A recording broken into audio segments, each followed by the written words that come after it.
Hello, ladies and gentlemen, and welcome back to another exciting film journey with Inside Movies Galore. I am one of your hosts, but we are continuing to celebrate the 5 years that we've been here online. And this month we are showcasing films from the mind of Mo, and he has subjected us to uh, a film. So why don't you tell us what film you had us watch, Mo, and tell us a little bit about it.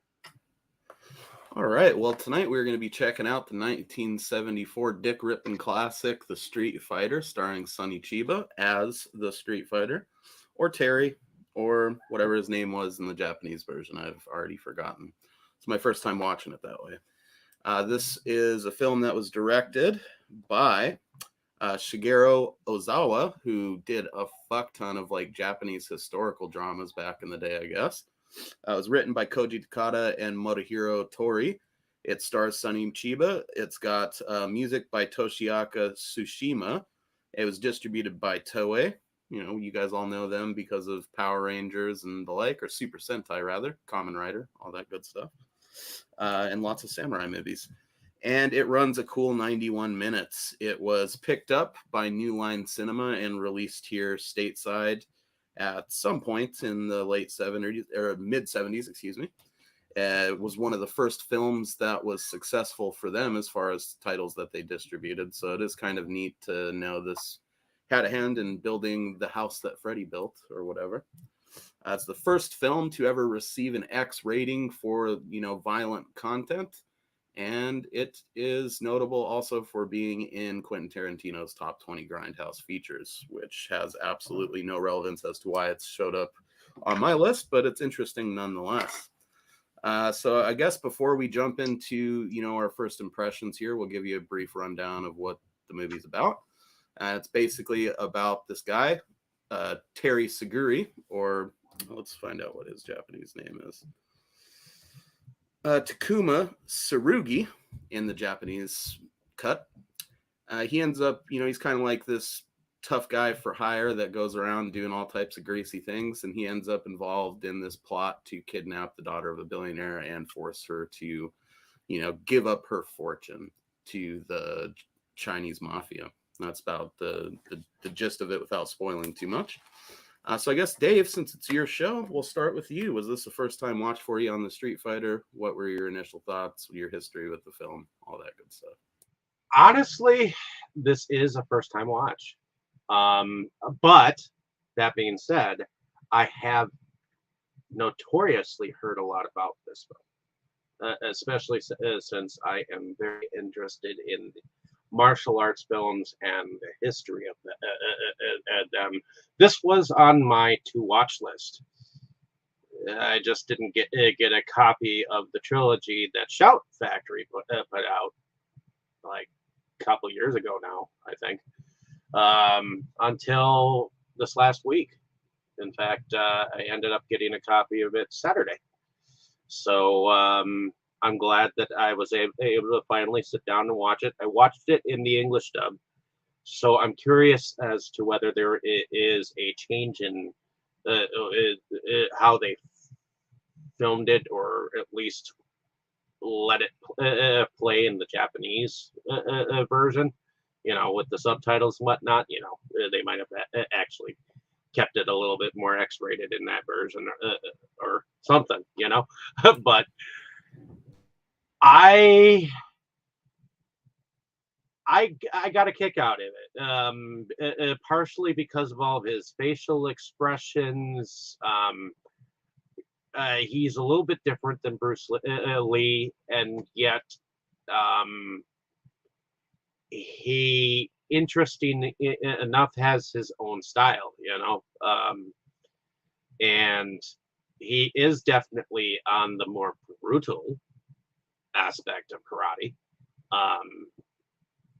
especially when you see what he does to certain people.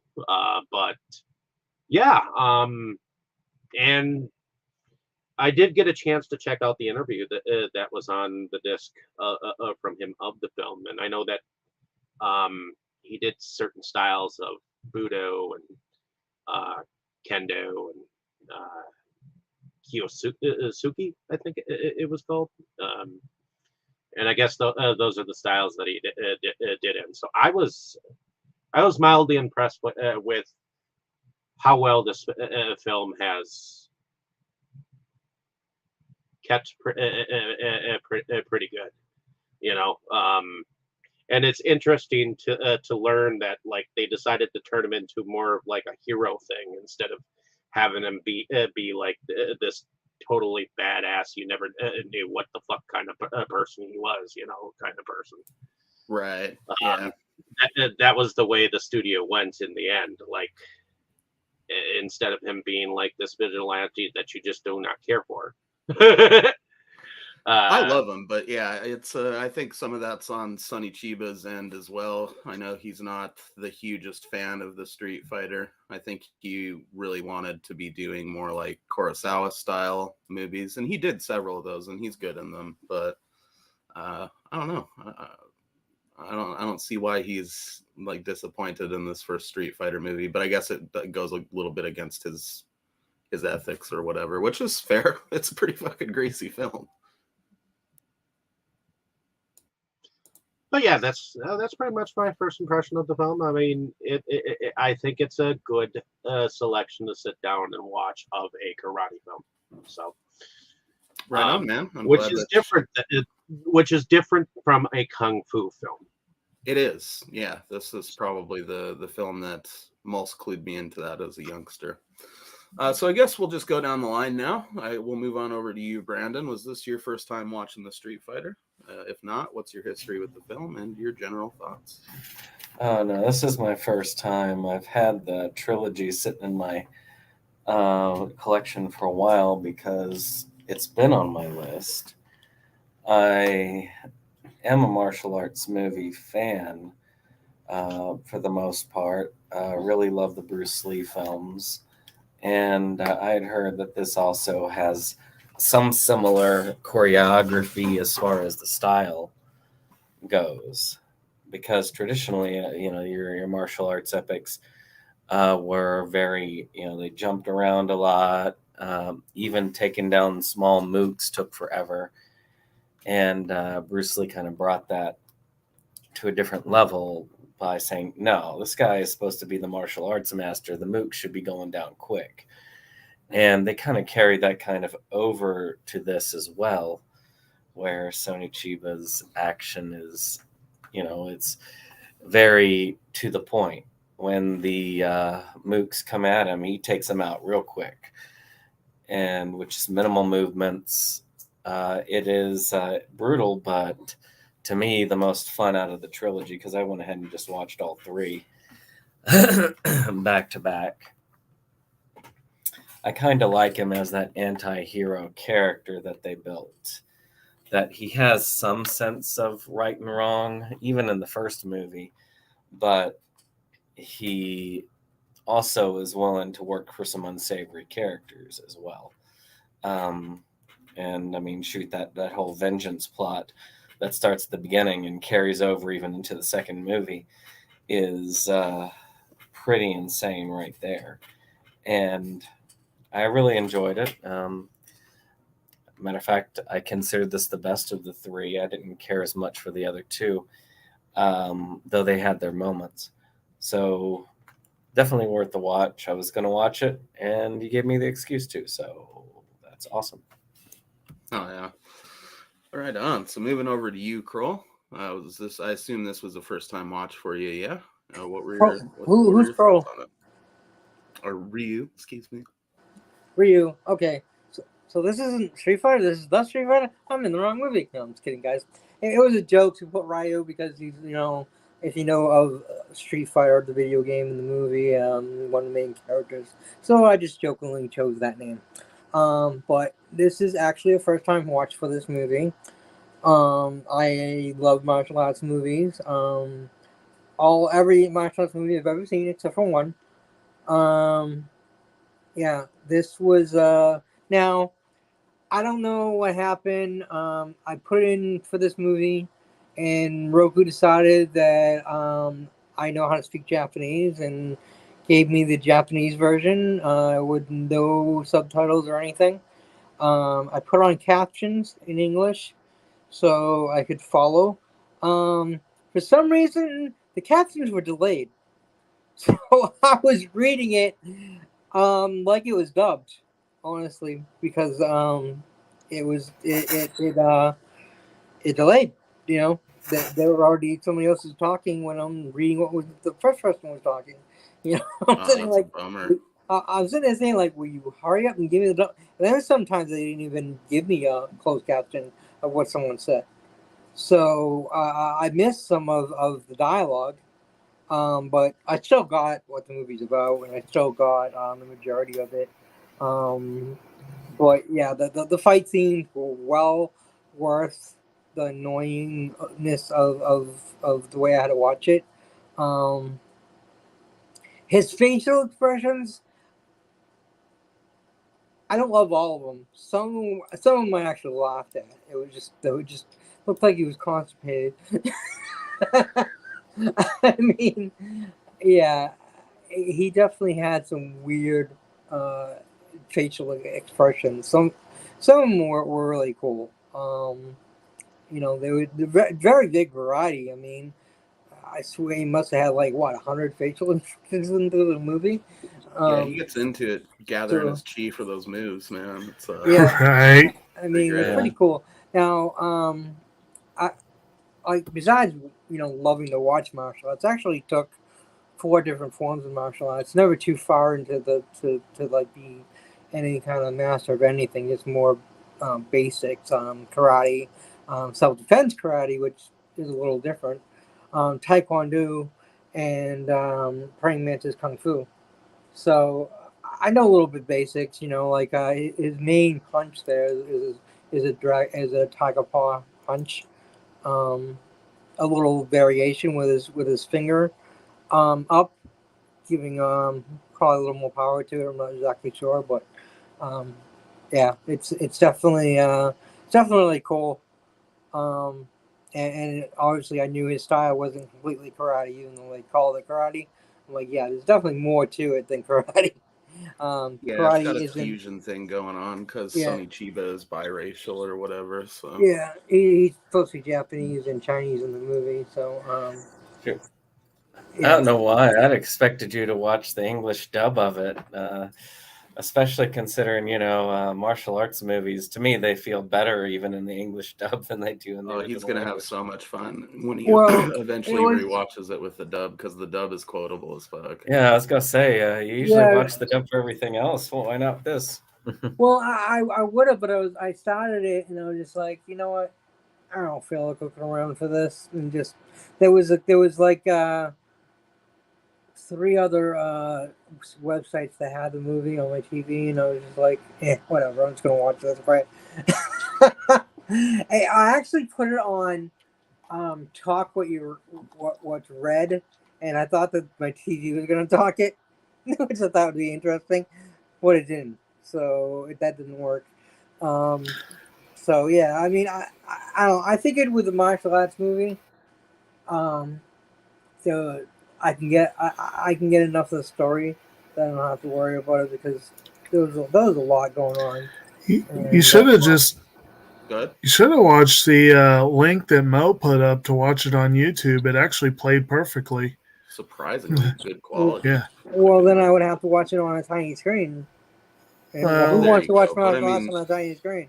solid Not me. I mean, testament I to the watched it film on my either way computer. that even with issues, you still Well, enjoyed it. You know. I don't like using my headphones. They're too big, so I don't watch stuff on my computer. If I watch on a link, I watch it on my tablet. So that's why I'd rather watch TV on my TV. Well, I'd rather do But it too, but I get to maybe watch TV once every couple of weeks. So this is yeah, see, I everything's have my on the own freaking TV computer. now, and like I said, although it was surprising that I didn't watch it in dub, I didn't, and I still enjoyed the movie, very very much so. It was a great movie, and like Dave said, I got a kick out of it. Nice pun intended. Nice. um, so yeah, All right. Well, moving on That's to my you, first Tam. impression. Well, thank you, sir. Glad you enjoyed it. Thank you for showing it to me. Classic, And I you know. never heard of it before, by the way. That surprises me that more of you guys hadn't seen this before, but I guess that's a good thing, you know. So, Tammy, is this your first time watching the Street Fighter? Yes, it is. I'm not really a martial arts person, but I I felt it was good. I mean, I liked that, he started out being like the total badass, and but then he turned around and was protecting her in the end. So I liked how he had like I don't know, a change in him. um, I do think that yes, he's definitely his style is a little bit more brutal than some of the ones I've watched. I mean, years ago I watched a bunch of the Van Damme movies and Steven Seagal and everything. So, but like I said, it's not really my thing, but it was enjoyable. You know, he definitely made lots of faces, that's for sure. Yeah, he does. And he definitely came across as somebody you would really not want to mess with. So, but yeah, I mean, I enjoyed it. I didn't get turned off watching it at all or get bored or anything. Because like I said, it's not normally my thing. So yeah, it was. I mean, David's got the other two. I probably will watch the other two with him because I didn't mind it that much. Nice. Very cool. Yeah, it's paced pretty well, so it's definitely a lot of things, but a boring movie isn't necessarily one of them. So Well, moving no, on. it's not boring, but you know what I mean. If you're not really into that kind of movie, you can get kind of Right. like turned off and like, oh, okay, is it gonna be over? So, but I didn't feel that way watching it. I mean, it kept me interested.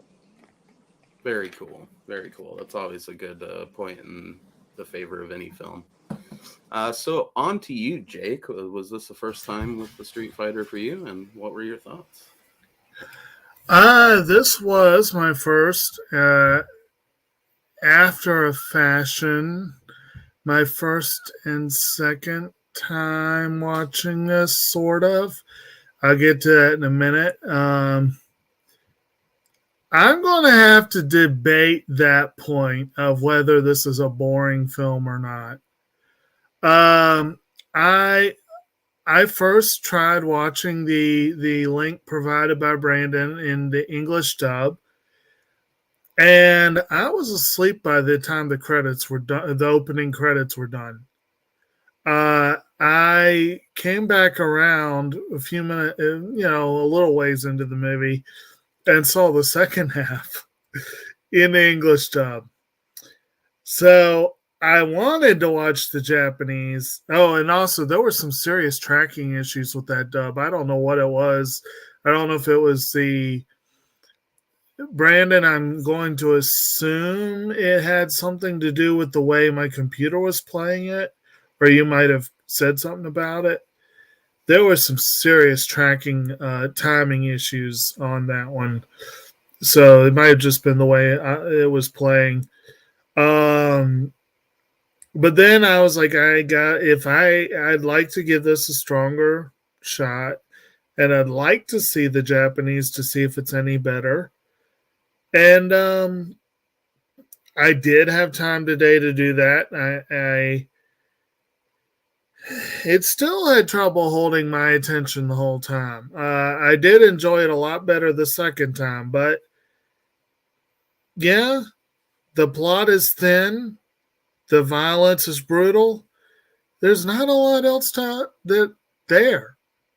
So yeah, I don't know. I would definitely say this was an interesting film. I'm glad I saw it. It was interesting in some ways. I'm glad I saw. I generally like Sonny Chiba, but I've only seen a little bit of his stuff. I know this is probably one of the reasons he had that cameo in Kill Bill. And then, of course, he was in Battle Royale 2, and he's been in a couple other things over the years that I've probably seen. I know I have a couple martial arts collections with more of his films on them, so one of these days, maybe.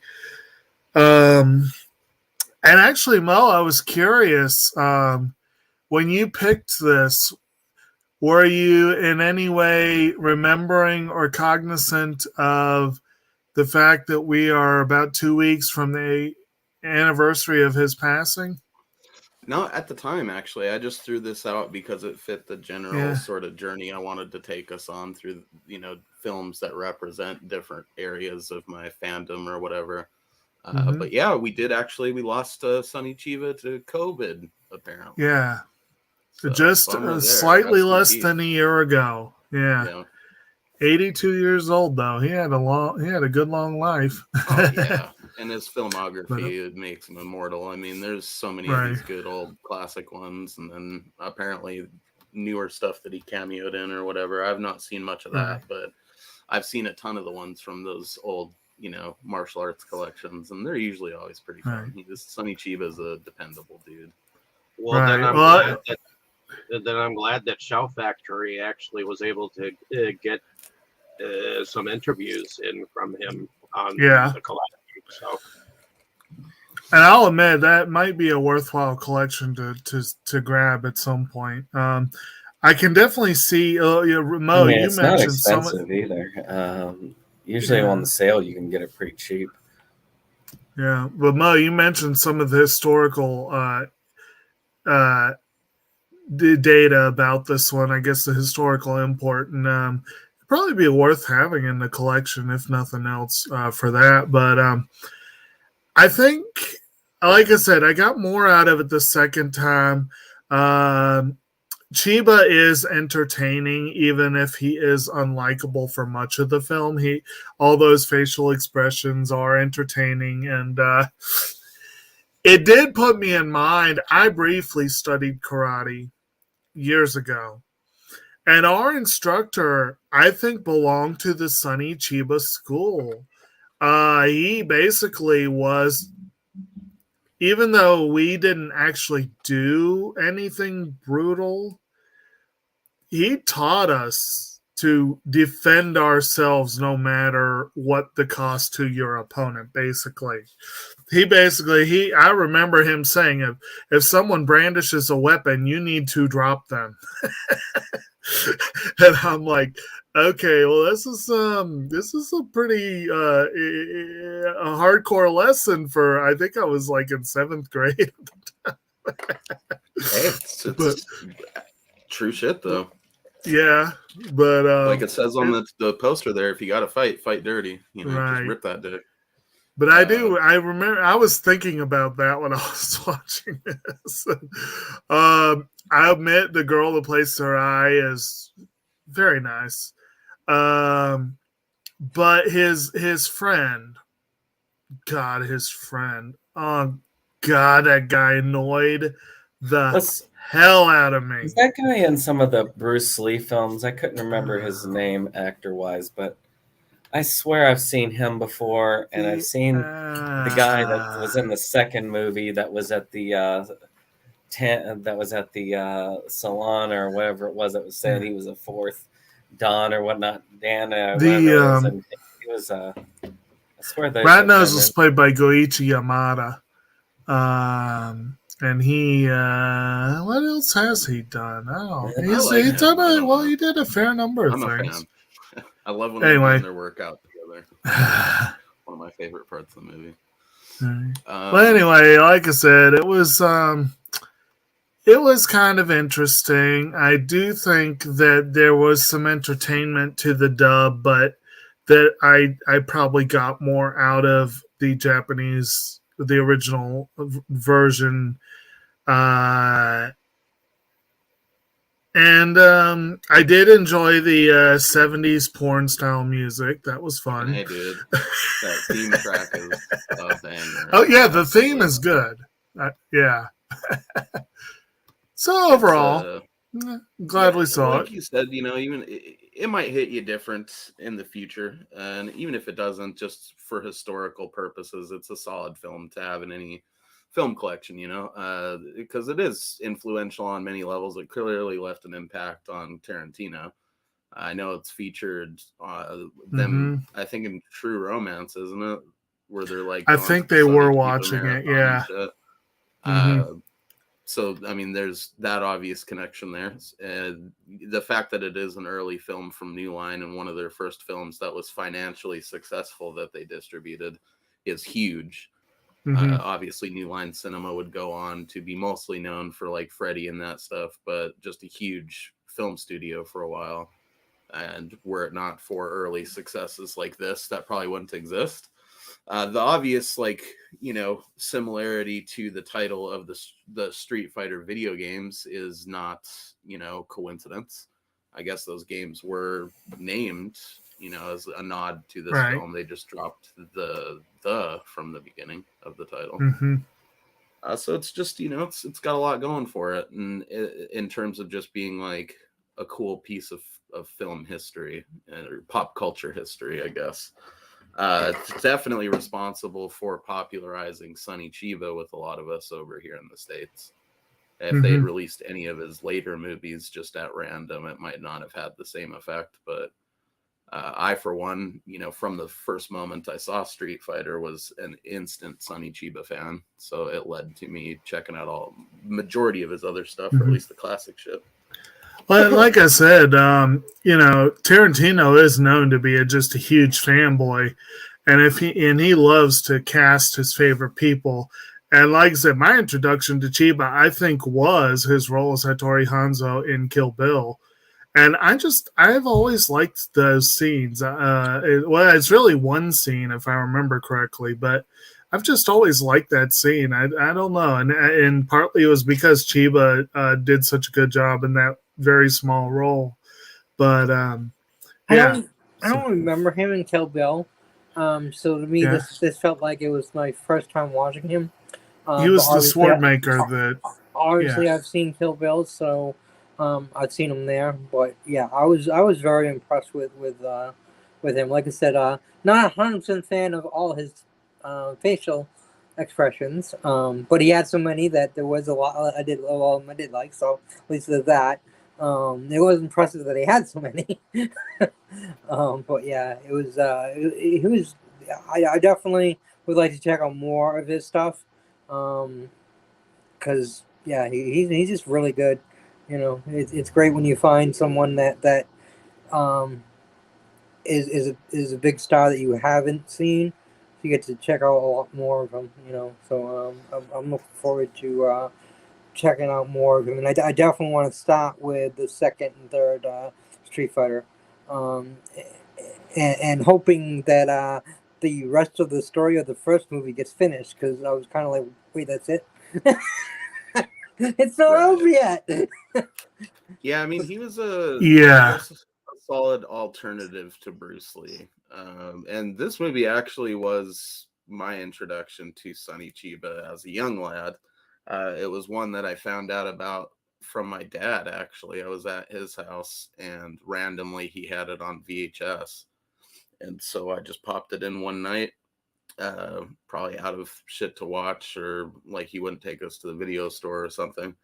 So I just saw the Street Fighter and I picked it up, probably because of the title. Like, wait, that can't be related to the games, And then I picked it up, and on the cover, it's like, Terry in that sweet pose, like on the poster, and it's vaguely reminiscent of like a Bruce Lee pose, I guess.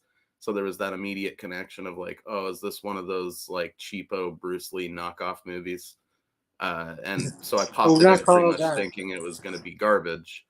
And it turned out that it's like, no, this is fucking legit. It's kind of what you would get from a lot of the kung fu movies, but it is just more brutal and gritty and greasy. It's definitely got that grindhouse feel to it.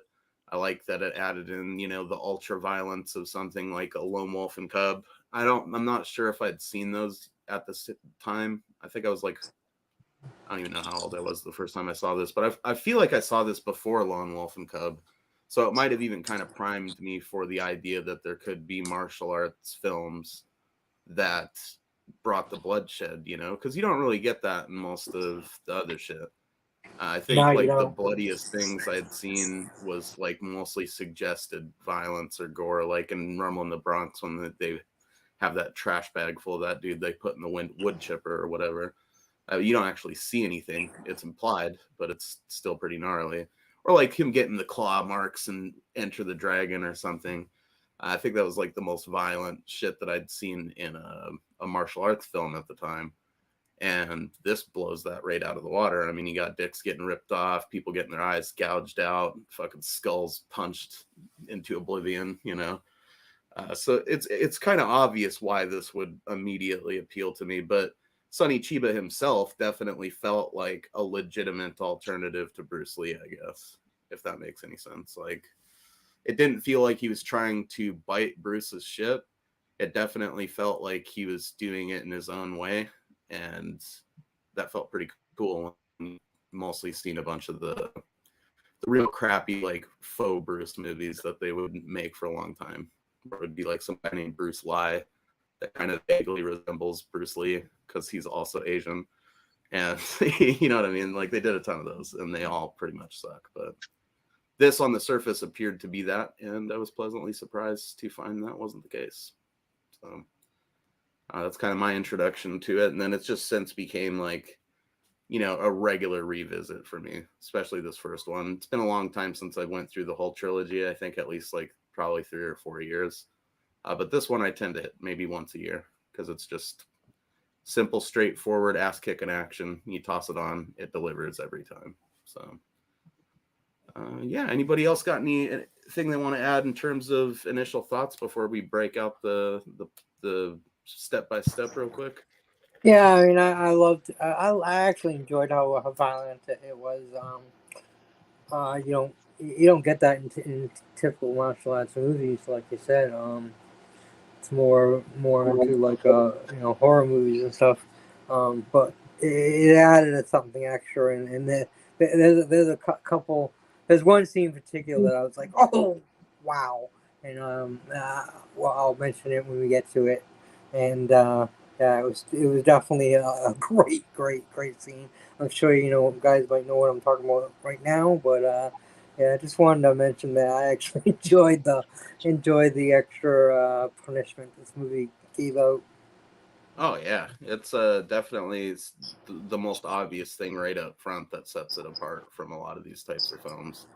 There've been like violence in them for sure, like, but most of that was stuff that I discovered much later that was more obscure. But yeah, it's not shit that your you dad normally just has don't- lying around.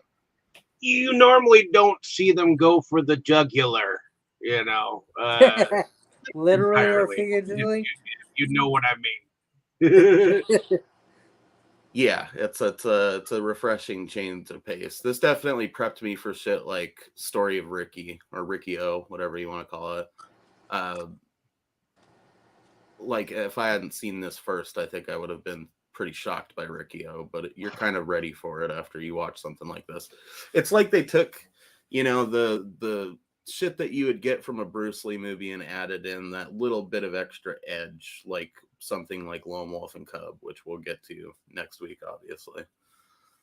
So basic gist of the story, or we open up rather our story with Terry posing as a monk to visit this prisoner that is in prison because he just challenged a karate school and like killed 5 people or some shit like that, just as one does, and he's in there obviously to sort of size this dude up, but also to put this badass like technique on him where he just knuckle punches him in the back of the fucking head so that he'll like pass out after a certain amount of time because they're just about to execute this dude and he's trying to smuggle him out of there.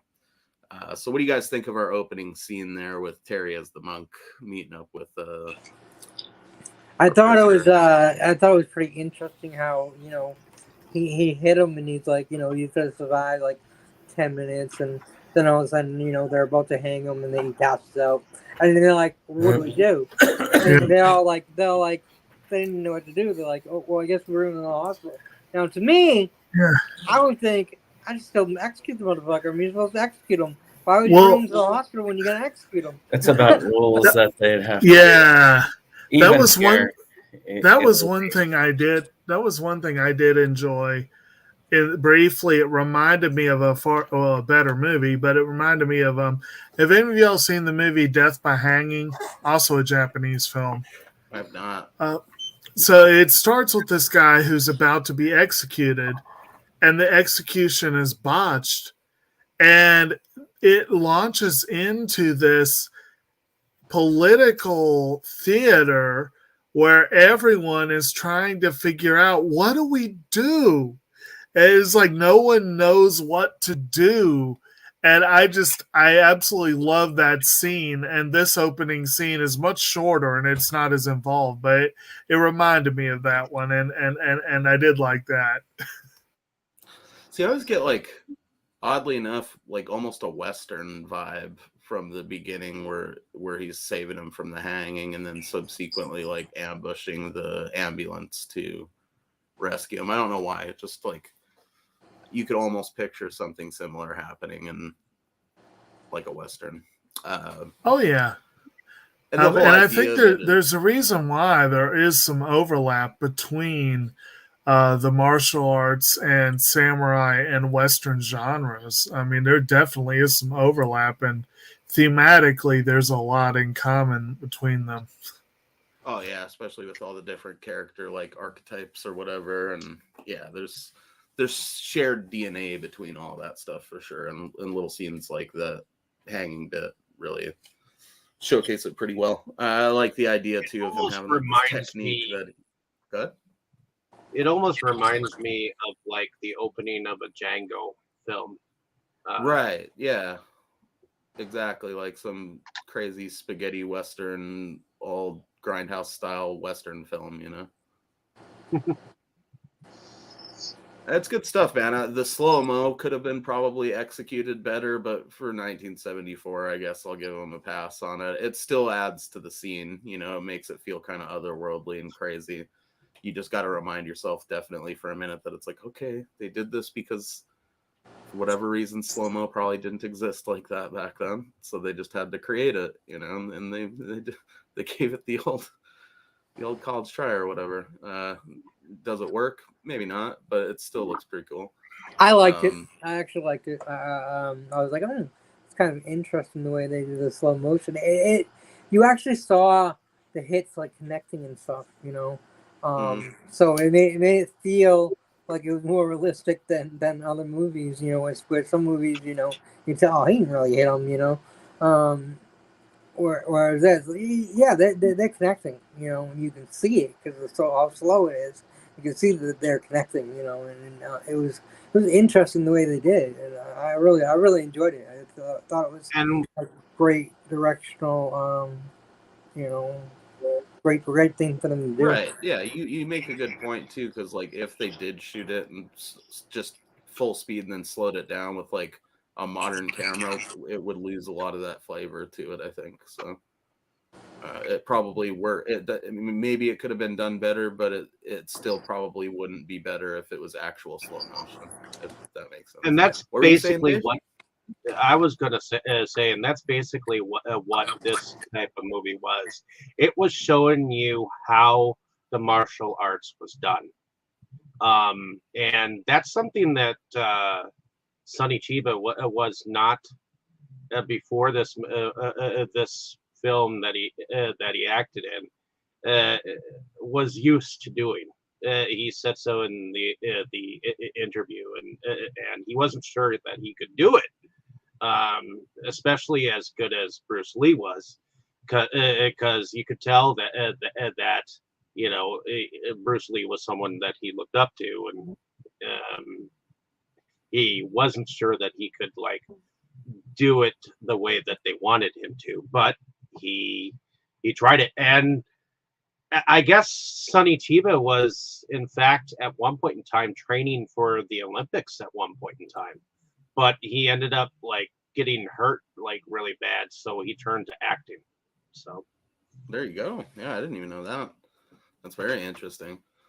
And I mean, you know, some of the difference in style too definitely helps. Like, it's very apparent right out of the gate that this is a harder hitting, less dramatic style of martial art. You know, kung fu tends to be there's more flourish involved. You know, whereas I mean, I'm no expert, but karate seems to be much more direct. There's not a lot of wasted movement. Yeah. It's more about just like absolutely demolishing that motherfucker in as few moves as possible, kind of a thing. And also, well, when one comes to fighting generally, there definitely is an element of showmanship that tends to be played up a lot in movies that would be much less either in a life or death situation or even in a tournament. You would see much less of the flourish. Not only from, I know when we did the karate that was the case, but I also took a fencing class, and that was one thing that was mentioned emphatically by that instructor, was like, if you watch a sword fight in a film, 90% of it is probably stuff you would never see in a real sword fight, because they're going to be going for the targets. They're not going to be doing all those flourishes. Yeah, I agree. And now, as far as Praying Mantis Kung Fu, that was definitely no flourishing either. It was straight to the point. You know, do what you gotta do and get out type thing. You know, it's just Taekwondo, I think, had a little bit of flourish to it, but not a lot either. So none of the ones I took really had much. You know, they didn't really look that pretty, but you know, they were effective. Well, again, I'm speaking, you know, almost exclusively based on cinematic representations of those styles of fighting, and that was one of the things that struck me right from the opener of this movie about the Street Fighter, was like, especially when that dude, I can't seem to find his name. I want to say that it is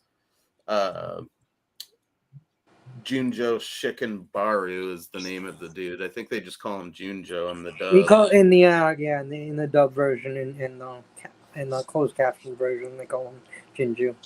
Yeah, that dude, when he's like doing his workout and he's like fucking firing off those crazy he was devastating fucking looking fast. punches and shit, like that dude was fucking fast. Like, damn, that dude's fucking fast. And it just sounds so powerful. So immediately watching this opener as a kid, I was like, I was sucked in right away from that shit. And by the time that theme kicks in, same thing with I knew me. I loved it. Like, I was just watching that going, God damn, this dude is fucking fast. Shame he has to die. That's what I'm thinking. You know, Okay. So these are the different ranks in the different styles of martial arts that Sonny Chiba was in fact part of. The style in which that he used for this Street Fighter was Kyokushin karate, and he was fourth Dan in that, if you understand what I'm saying in that. And these were all black belts. Togakuro Ryu Ninpo Taijutsu, he was fourth Dan. Goju Ryu Karate, he was second Dan. Shorinji Kempo, he was second Dan. And in Judo, he was second Dan. And in Kendo, he was first Dan. So, now the Dans, the higher it goes, normally is the stronger they are. They're kind of like the American version of degrees.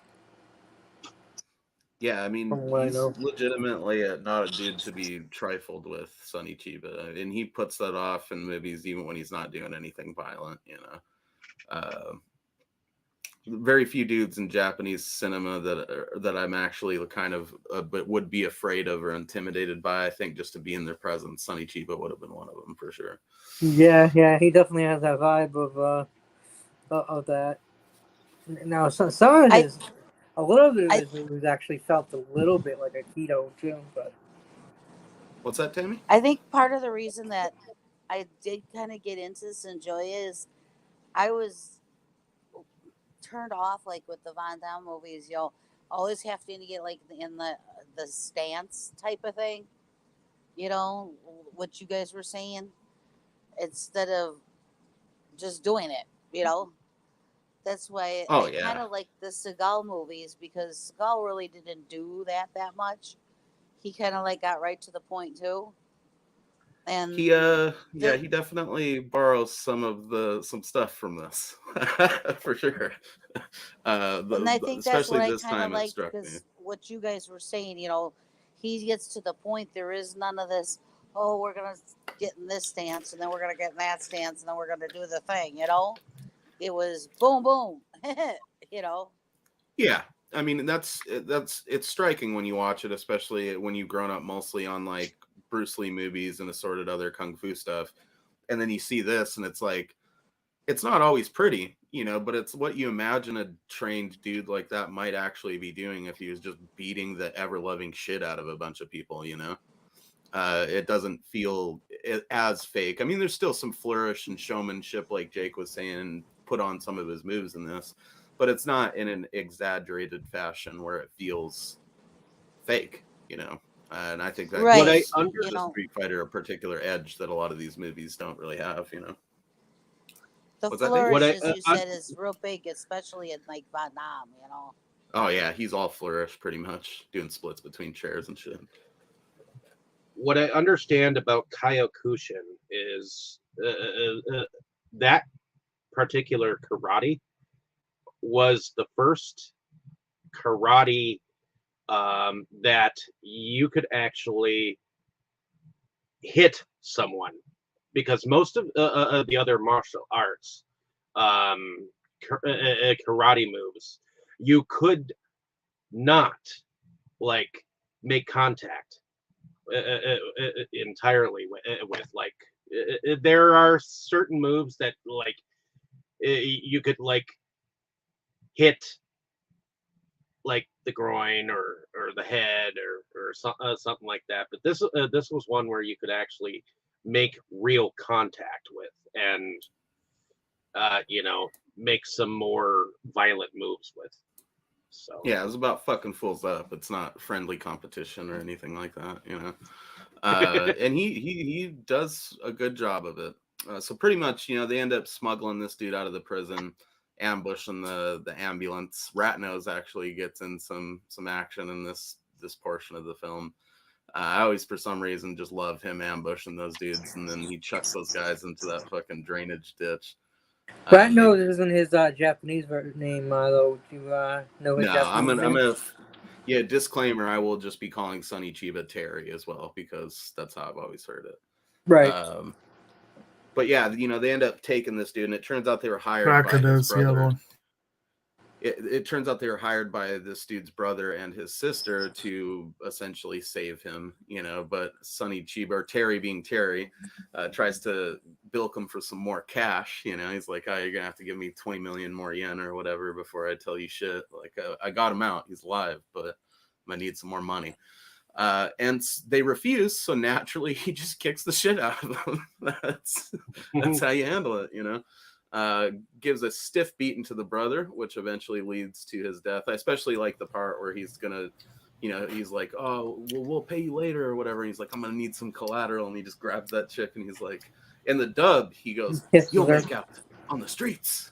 I always fucking love that part, but in the Japanese version, he just kind of says, you'll sell or something. You mean the brother freaking suicides? Because he does. Jumps through, he pretty much jump kicks through a window, and that was I gotta say one of the funniest scenes I've seen in a martial arts movie.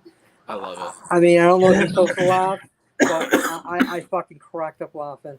And the thing is, it was just so fucking funny the way they showed it. Like he just, or out the fucking window. The way he's falling. The thing is, the brother the brother that he like broke out of prison. Well, he basically gets mad at him because he thinks that he killed him. You know. Well, that's later in the film, but yeah. I mean, almost. You get the idea he was going to kill him eventually. No, I think I'm slightly wrong, though. They owed him more money, and he wanted it. He straight up tells them like that they have to give him more cash on top of what they already paid him to. Because there was something that he said in the closed caption that he said that they owed him more money, but they just didn't that kids give more Yeah, time. it's You know, more than you know. owed. I guess that it they depends. owe It him very more much money. comes across like he's, like squeezing them for more cash. But Yeah, I didn't get at the that end of the wrong. day, they owe him more money, and he's like just gonna kick the shit out of them if they don't pay him. So, I and if equal actually opportunity, he'll think fight a this. chick too, which I actually is think the driven home in sister the scene. fought better than the brother did. It kind of shows what kind of a dick he is, because he's the reason why the brother goes at it is because he's like, well, we'll take it out of her body, Yeah. and that's like, Oh, I agree. and he does. He ends up selling her into slavery. Yeah, Essentially. He that's the definitely best doesn't part. come Is it's not across. just an idea; he fucking does it, which pays off later in He glorious. definitely doesn't come across as a hero in the beginning. He definitely comes across as definitely a dick, and you know he fucking sold this girl into a fucking sexual slavery. You know, it's kind of fucked up. Yeah, But it it's a sets very up a rivalry that lasts for 2 movies, and I gotta admit, his rival is a mixture between feeble and weak looking and badass at the same time. Yeah, he's Oh, got I a great agree. look to him, I and agree. he's just as intimidating as Sonny Chiba, but in like a different way. So it's great casting, as far as that dude. He's been in a couple of different samurai movies as well that I've seen. I feel like so he got around, But yeah, absolutely love the whole plot. Either way, it's translated where he's, needs more money from them, so he just kicks the shit out of the dude and sells the girl into prostitution. It's such a great quick way to establish him as like, man, maybe this dude isn't a hero. Maybe he's just kind of a tough dude for hire that is not gonna fucking tolerate people stiffing him on what he thinks he's owed, So pretty much on the side of this, we learn that there is like this local billionaire who just died, and his daughter, who's set to like inherit his fortune, is basically up for grabs to whoever can get a hold of her first. There's like these Chinese mafia people that want to steal her and basically strong arm her into giving up her fortune to them. And then she has some Japanese allies that are like protecting her, namely this chubby, adorable fella that runs a local karate school. So basically, Terry finds out about this, and he decides that the way to, weasel his way in on this action is to just show up at the karate school, challenge the entire fucking school, kick the shit out of a bunch of dudes, have a badass epic battle with our little roly-poly fucking sensei, and, basically use that as a way to convince them to hire him to protect the girl. Previously, he had been hit up. I think the way he learns of it to begin with is the people in Japan that are working with the Chinese mafia dudes contact him in an effort to hire him to steal the girl. But and I guess a weird show of his like standards or his ethics when it comes to doing business, they won't agree to the price that he is trying to charge for it. So he just tells him to fuck off in the sweetest way ever. I love how he like just flips that bottle of fucking booze or that cup of booze upside down on the table and just fucking walks out. And the guy tries to stop him. He's like, he looks at the tattoo. He's like, "You guys are Yakuza," and he's like, just basically saying I have to leave. And they're all like, "You can't just leave. We already told you like our plan." So, they're basically trying to strong arm him into working with them, and he's just like not having it.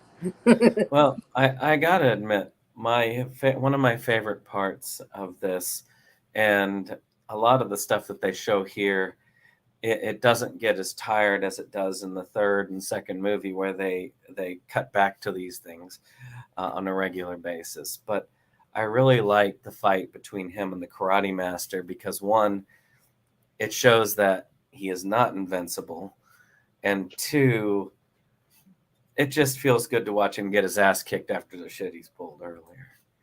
It does. It's a what is it? Cathartic? Is that the word? Like, indeed. Yeah, he deserved it. It's also kind of shows a turn in. I mean, because he's not totally without some morals or some integrity. So he's a complex character without saying a lot. They don't spend a lot of time like expanding on it, but you get the idea that this dude, maybe he does shitty things, but it's for his own weird, strange sense of morality. He's also got a bit of a grudge against like highfalutin Japanese people because of the way he was treated when he was a child. So there's layers of complexity, I guess, to the reason he is kind of a scumbag. But I love the fight, especially with that like old karate master dude, just because he is so adorable and roly-poly, but clearly also a legitimate badass. Oh yeah, he does definitely does not look like much. He's a lot faster than he looks. He's pretty goddamn fast himself. Some of his punches and stuff, and agile, and his movement. Oh yeah, his movement were pretty fast. I mean, I wouldn't say Sonny really won that fight. He didn't really lose either. But it was a good showing. The instructor definitely proved that his martial arts was gotten karate, like Chiba had said. I do like, other than Chiba's exaggerated expressions, as far as their actual martial arts movements, there's nothing exaggerated. It is simplistic to the point. They don't go overboard. They don't do a bunch of trampoline jumps. It is quintessential. Like I say, that's what the cool part about the martial arts choreography is about this. It is great. It goes more for volatile and less for fantastical, I think we only get 2 jump kicks in the entire movie. Granted, both of them kind of have mixed results. One of them ends up with the dude dead. I sometimes think that they put them in there just to show how ludicrous those are.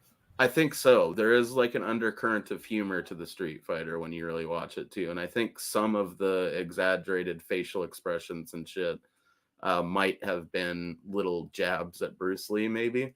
But in and that it's all in good fun, obviously.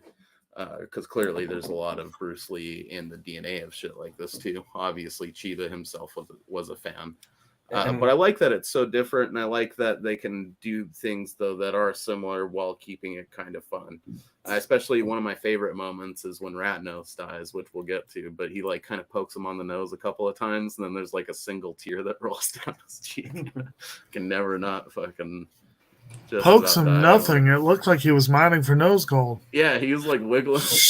Like, he did. Single tear. It's like meme style comedy almost. He almost put his fingers up his nose, like he was like. I guess that's a good way to check if your friend's really dead, though. What was anyone else sad that Ratnose died? I know I was. I like Ratnose, but I liked him too. No, I thought he was funny. Especially in the kitchen scene when he's cooking the chicken and he's like complaining about the chicken. He's like, "I'm cooking all day for you," and he can't have any complaints. You don't appreciate me. I love the scenes with them just hanging out watching TV or like doing their workout. It has a very Cowboy Bebop vibe to it, where it's like I knew he was gonna die. Like the moment I saw that dude, like when they were in the apartment together and shit, and I saw him go through her, like that dude's gonna die. I thought he was gonna die way before he did die though. He did manage to last a lot longer than I expected. I'm honestly surprised something like Cowboy Bebop didn't have a character that was based around Sonny Chiba in this film, Sonny Chiba and Ratnose. And I don't know. I've always loved Ratnose. I think it's such a cool, like, just that secondary thing to cement this guy's character. Like at the beginning of the movie, you think he might be a hero or something, but then it's pretty quickly revealed that he's kind of a bit of a fucking dirtbag. And he's got like this sleazy, slimy sidekick that normally would be like the sidekick of a villain, but it's the sidekick of like the main character in the movie, who's clearly like this anti-hero type dude. So it just works for me. I don't know. I too shed a single tear when Ratnose dies. Yeah. But yeah, basically, he makes an impression on our sensei there, and the guy agrees to hire him on to protect this girl, and he pretty much sets about doing that. Unfortunately, the Japanese mafia has other plans, the Chinese mafia has other plans. end up, basically wresting the girl from his control after a heated fucking interrogation on a cliffside that results in Sonny Chiba taking quite the tumble. Two great falling scenes in this film. I don't know. What do you guys think about that whole bit there? And the introduction of, Dong Xiao, like the leader of we'll just call him the Triad. Chinese Mafia is hard to say. The Chinese dojo. Mafia. I like that bar scene that they have where they kind of introduce it all, and they introduce the guy who got exported out of the country, and then the sword guy. I do like how they Blind introduced swordsman. a lot of the villains, the comic book style villains that they had there, which I thought that was great. It kind of had almost like an old school Big Boss feel to it, which I thought was great. Yeah, I did love. I really enjoy how they centered around that slimy bar with the prostitutes under the stairs or whatever, and it's got like, again, kind of almost a Western vibe to it, or like, it's just this wretched hive of scum and villainy. I really like those like random henchmen too, like Dave mentioned, the blind swordsman, who's clearly an homage to Zatoichi. Yeah. And then we got like, of course, a dude with like a really weird Vanilla Ice haircut that throws knives, but it works. You got to have like a secondary villain as well. Really, he doesn't play much of a role in the film. It's mostly the blind swordsman that ends up facing off against Terry later on, and it is one of the better fights of the film, I think. Yeah. Oh yeah. That I love the swordsman. I mean, you could tell he was good, but the way Shiva took him out and stuff, and of course Rat Nose helping him in the fight too. Yeah, however annoying you find the character, he does redeem himself pretty hard in that fight with the blind sword. I definitely agreed. Like when he ran up there to help his friend, I'm thinking, what the fuck is he gonna do? Like, he's not gonna. He's just gonna fuck things up. Like, and he does. He gets caught, and they force him into telling where the girl is because he doesn't want his friend to die, and his friend's mad at him for it, and I kind of get that, because they weren't gonna kill him because they knew he knew, like it was a bluff and he knew it. Yeah, he fucked up. To his credit, he knew it and realized he had to sacrifice himself in true Japanese style to redeem himself, because obviously that's the only way. I personally would have just launched that fucking bike at that blind dude. Let's just roll the dice. Right. I mean, like the first time chances are he's not gonna dodge it. I don't know. Like the first time you hit him, okay, but the second time was you definitely pushing it. Like, you got him once, you're not gonna likely get him a second time. How just launch badass the bike was at this? him and... I love that Terry has those sweet fucking like gauntlets that he wears, but they don't overuse them in the movie. Oh yeah, like, you see him really come into play in the fight with the swordsman. Obviously, yeah, it is pretty awesome when he blocks stuff. I absolutely love it. We are skipping ahead, but I do love when he breaks the sword. He just breaks it and then kills the dude. I do like that they show like when the guy is actually when he's holding his friend at the end, and you can tell that they actually are friends. I mean, he doesn't want him to basically get hurt, which is why he kicks him out of there, which shows that even a rat bastard like this dude actually has somebody that he considers a friend or that he actually cares about. Oh yeah, that's great, and some solid top tier like acting without saying a word on Sonny Chiba's part in that scene, because he makes you feel it, even with the goofy nose picking and all that stuff. Like when that single tear rolls down his cheek, it gets me, it hits me in the feels. It does. I mean, and that's sort of the nature of the character, I guess. He does have some morals and some loyalty. It's just buried under, this I don't give a fuck, give me my money or I'll sell you into prostitution kind of attitude.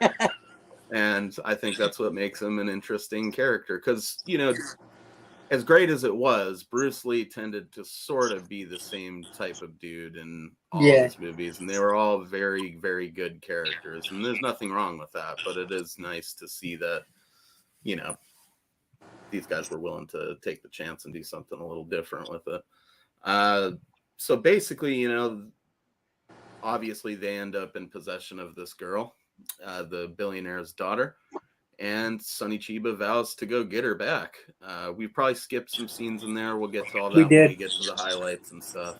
But I mean, there's basically a couple of exchanges where like the triad sends some people in to kill him. That's actually a pretty good scene. That kind of comes directly after they try to hire him initially, and he just walks out of there after telling him to get fucked pretty much. And there's the great scene where they ambush him while they're working out, and he just royally fucks up all the henchmen before busting that dude in the mouth and make him spit a bunch of chiclets out. That's always classic. That was fucking awesome. That was Yeah, I fucking love awesome. it, dude. That The whole that- sequence where the he's way just he demolishing those dudes. the way he fucking hit that dude and all the teeth just fucking fell out and shit. I was like, wow. You couldn't pick a worse time to ambush him too, when he's just got done working out, so he's like all pumped and just ready to fucking. Well, he wasn't even done working out. He was still working out. You know? Well, that's what I'm saying though. Like they caught him mid pump pretty much, so he was like ready to fucking unleash some energy, you know. Yeah. And boy does he. A lot of good fucking devastating stomps in this movie as well, where he just stomps people's fucking bones into dust. I don't know. I mean, there's, you know, basically the center bit of the movie kind of just becomes that, a couple of big battle sequences leading up to the whole finale on the boat. Probably the most entertaining of all of them is where he actually sneaks into the compound to rescue the girl. Yeah. And he saves her from the black guy that raped the sister and is trying to rape her, and you know, that scene was just fucking awesome. That scene was just absolutely awesome. Yeah, he just happens to climb up and catch him like mid sexual assault, so he just rips his dick off. Yeah, there's a reason I chose that as my profile pick. I think that is I yelled spit out. If anybody who knows Philip knows that he says that a lot, and I actually yelled that seeing the scene because it was just. When he did that scene, when he did that scene, I looked at David. I said, "Did he just do what I think he did?" He sure did. My did. favorite bit is how he's like vigorously wiping his hands off on the dude's suit jacket. Oh yeah, that was like, funny. On his friend, yeah. I'm like, I cracked a laugh on that one. It would have made the scene better if they'd done a street trash and played football with it. And the dude's still alive trying to reclaim his fucking cock. That would have been great. It's just, you know, it's savage. You know, that's a scene that sticks out to people when they see the movie. It's usually it's arguably one of the more memorable scenes in there, and it's the one a lot of people bring up when they mention the Street Fighter, and for good reason. Not too many full dick rips in films. Actually, this might be the only one I can think of where it's just manually ripped off like that. And I would especially too like how he like aggressively throws it after he rips it off. Like he just is like, just throws it. It happens in the movie. I think it happens in the movie Jennifer's Body, but that's a totally different movie. Hey, it counts though. I love how he's saving her after. He's like, your life's in danger now. Trying to stop acting like a spoiled princess or something like that.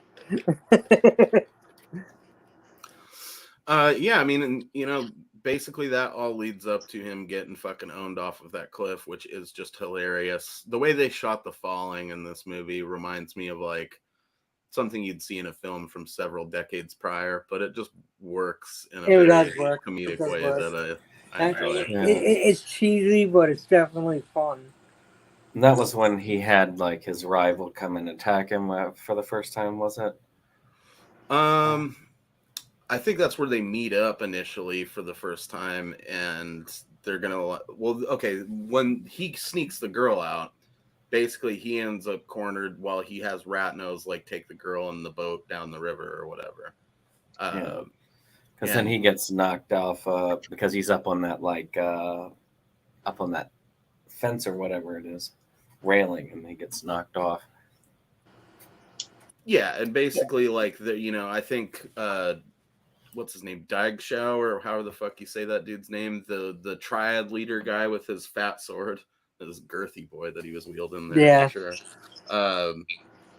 That guy is like actually pretty legit. He's one of my He favorite is. characters in the movie. He's a bad guy, but he has honor. Like he wants to fight him, but he wants to fight him fair and square. And and Yeah, they're so he like, basically lets him go when he yeets him off the cliff right there because he knows he'll survive it, right. Well, And I mean, good. Even in the final fight where, I mean, they have the other guys go and shoot him. He ends up killing them, saying, like, look, I said that this is going to be a fair fight. Yeah, he's like, that wasn't fair. And he killed both the dudes. And one of my favorite I was like, fuck movie. yeah. I was like, fuck yeah. Like, that was pretty badass. And He's then, legit. and like I said, I want to know what happened. I want to see them fight. But he wasn't, it seemed like he's like, okay, this dude just got shot, just got stabbed. I'm not going to fight him yet, Like, and that's why they ended the movie. But I'm still like, what the fuck? kind of thing. He's arguably one of the more likable people in the movie, like just as a person, which it makes sense because when you have a fucking hero as despicable as Terry Segura, you can't fucking have the villains be like super bad, Right. I love how they don't really show him kicking the girl's ass. Like she jumps behind the couch and he's just jumping. It's one of the most brutal deaths, man. You hear her you can tell. And the way he's like he freaking stomped her. Yeah, he stomped her and killed her, but it's like they don't actually show it. Okay, so speaking of deaths of the girl characters, this is one of the ones that bugged me. Where Nachi, the Junju's sister? Yeah. What in the bleeding hell was the point of her suiciding herself? She she grabs Chiba and she's like, stab us both, and it's like, yes, she briefly restrained him, but she has her brother kill her for a flesh wound on his enemy, and it's like, she just didn't want to live anymore, period, because of what she had gone through. Because of all the sex thing. But why did our brother kill her? I don't know.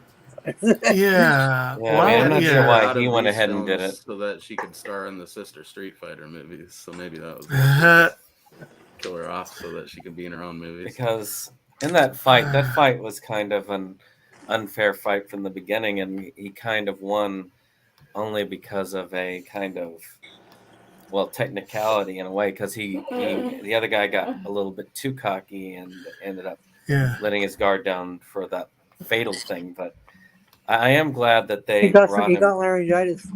I am glad that they brought him back for the second movie so they could have a proper fight.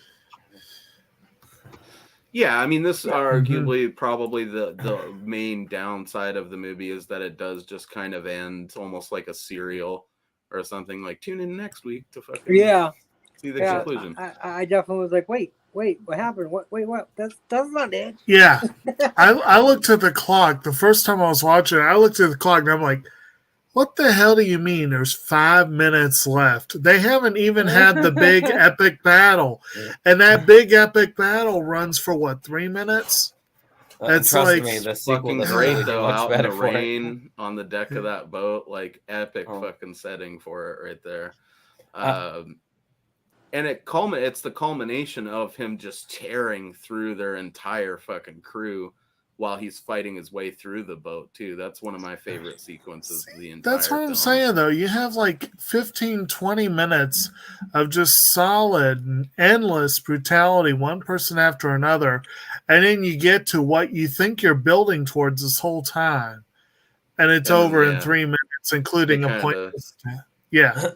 I wasn't really happy with how they did the last fight, and it was because they kind of set it up, and that the dude who wants revenge is equally as good at martial arts as he is.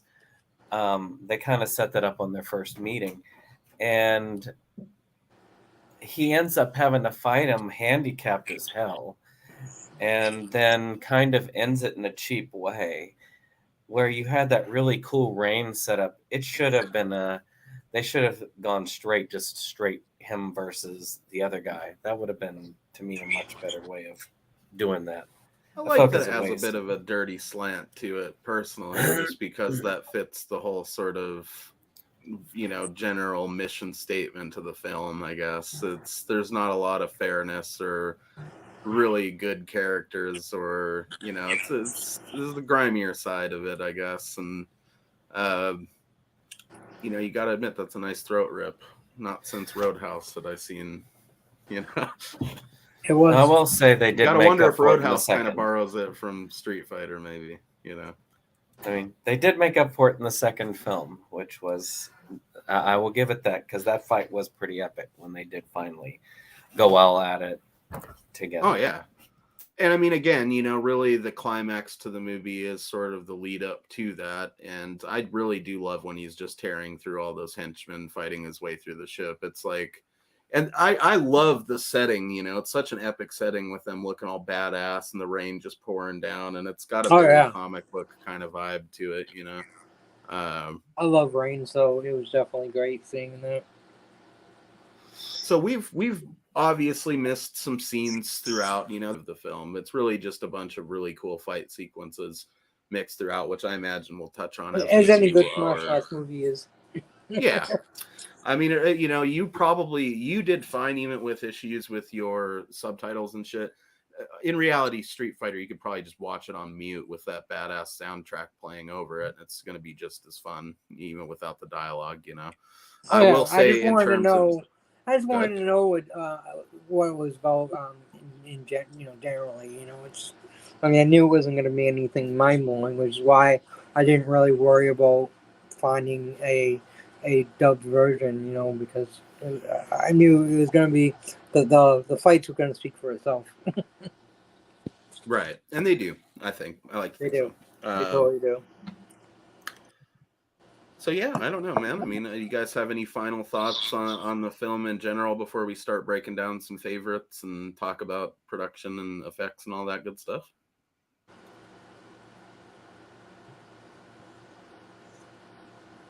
Fascinating. I think at the end of the day, it's a very streamlined story, but it's effective, and it sets up pretty well for the second movie. I think as a standalone film, it's hurt a little bit by that ending, but there's enough action-packed madness throughout it to not feel like you've been cheated out of a good time and just maybe cheated out of an ending. Yeah, out of some closure, Yeah, exactly. To be fair, I think Return of the Street Fighter came out like the same year. It so did. A lot of these were it's almost like it's one movie split in two, is what I feel like. Right. I haven't seen the second movie, but from what you guys are saying, it's been a bit, but it's good. I feel like the third one, and then the third movie doesn't come out until 2018, so it's kind of weird that they waited so long to do a third movie.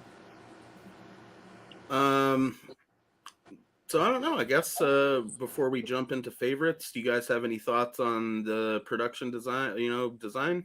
I mean, really, we get basically just a bunch of city locations. There's not a ton in terms of like sets that they built or anything. Yeah, I think we do a bit of globe trotting in it between different locations in Japan and China, but I'm pretty sure it was all just shot and fucking. Yeah, Japan, I think they did a good job of what they had. And I mean, this was 1974, so but they didn't really need a lot of special effects. I mean, all the good fighting were the actual actors and stuff. So This film was all in the choreography. Yeah, and which would lead us. We've touched a bit on the choreography for sure, and I think it's all pretty well done. I do like that there's sequences in some of the fight scenes that look a bit clumsy, but that's how a real fight would turn out. He's going to still be whipping out some sick moves in between moments of like clumsy melee in the fray type action, but they let it get dirty sometimes, which I think is cool. You don't see that a lot in martial arts films. Usually like every fucking extra is a fourth dan black belt or something doing effortless spin kicks and dancing all around the place. I was actually watching this movie thinking that it was kind of a relief not seeing it. Like how can every fucking Chinese person or whatever or Japanese person around be fucking that good at martial arts? Like, come on.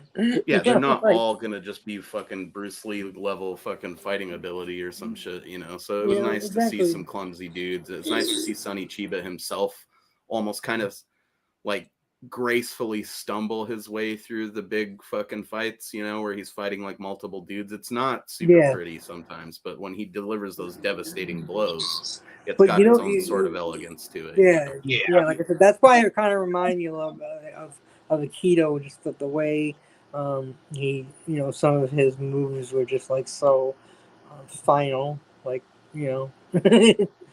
No and way. I think it's something. Go I think ahead, it's Dave. something in his favor where some of the fights are like there was one fight that he did right after the vehicle went over the fucking bridge and he was standing in water. Oh, that was. I was gonna get to that as one of my favorite scenes. That was definitely up there, and we'll get to it in a minute. I'll talk more of it in a minute because that's one of my favorite scenes. Yeah, man. I mean, it's all very top tier in its own way. There's not a lot of martial arts films that are choreographed in the same way as this. You know, it's no, they did a perfect job. I don't really have any complaints. I mean, even not being able to watch this in like a dub or anything, it was just a pretty fucking perfect film, and you know, I got enough of what was happening to not wonder what the fuck was happening. You know, right. so I got enough, and it was super enjoyable and so well done. You know, just like I said, complete opposite of this film last week. It's important to note too that you know, while this influenced Street Fighter in terms of like the name, the X-ray head punch, which in addition to the dick rip is probably the most talked about scene from the Street Fighter. I think it will probably at least be a notable mention for most of us in terms of like highlight scenes, because it is just brutal as fuck. But that, right, you know, eventually made it into Mortal Kombat 10, I believe it was, as like the new fatality style. They would do these X-ray scenes that are 1000% inspired by this. It's also kind of hard for me. I said it as kind of an offhand jokey comment, but the more I'm thinking about it, that Roadhouse throat rip, I'm pretty sure has to be inspired by this as well. There's also a particularly brutal scene where Sonny Chiba breaks a dude's elbow backwards in this movie that I can't help but think kind of inspired Steven Seagal a little bit, because he does that a lot in his movies. Right, that's what and I was saying. Tammy pointed out that there's also something about the way that he goes in there and just dispatches a bunch of dudes without a ton of wasted movement that is very reminiscent of Seagal. And this was obviously you know, basically 2 decades before the height of Seagal's fucking career, you know. So there's a little Sonny Chiba in the DNA of those Seagal movies, I think. And that's not necessarily a bad thing. Oh, no, it's a good thing. It's a great thing, in my opinion. That's what I loved about. I mean, yeah, I like the flash. I like Van Damme, and I like the flashiness of Van Damme. But you know, it is nice to flip it around and watch Seagal just kick some major fucking ass and not waste 10 minutes on a bumpkin. And he's not wasting all of his time just doing spin kicks and jeans. You look how tight my butt is, like Chuck Norris or whatever. It's very direct, brutal approach to dispatching all the random henchmen. Yeah. And yeah, definitely, I think you could trace that back to the more direct, Chuck Norris is direct, brutal. Look how fat my butt is. Yeah, look how I run like a girl. At least in Steven Seagal's case, it's great. I love it. Seagal spends 10 minutes making smart aleck quips, although at the height of his career, that was mostly a good thing. He's kind of devolved into self-parody, but for a hot minute there, he had some fun movies. Oh, for sure. It sucks he's such a liar. That's something I'm sure Sonny Chiba never had to stoop to, telling fake fucking Delta Force style stories or whatever. And I'm sure that Seagal wasted an immense amount of time in between takes, like getting his fucking ponytail touched up or whatever. And I'm sure that's not something Sonny Chiba was guilty of either. What do you guys think about like the actual gore style effects or the splattery effects? I've personally really liked. Go ahead. It was mostly great. There was a couple scenes in the like when someone fell on the ground. I'm just like, that's clearly red paint. You know? Yeah. See, But- I love that paint style. Like, it almost reminds me of like the old school Hammer movies, the blood that would be in those, like, or Dawn of the Dead. Like, it's clearly red paint, but there's just something about that I like. It just made me laugh a little bit, but it didn't take anything away from the film. You know, I mean, it also helps that every time it's used, it's something that's so brutal because it's not like every person he punches is just spewing fluid. You know. Yeah. I mean, there's quite a bit of blood, but there's the blood that you definitely know is paint is definitely minimal, and they use it in the scenes basically when someone's going out a window or some major shit happens, or like when he karate chops the fucking blind swordsman's skull and it fucking. I mean, it's got that fake quality, but it takes me back. I guess there's a nostalgia attached to that style. I agree.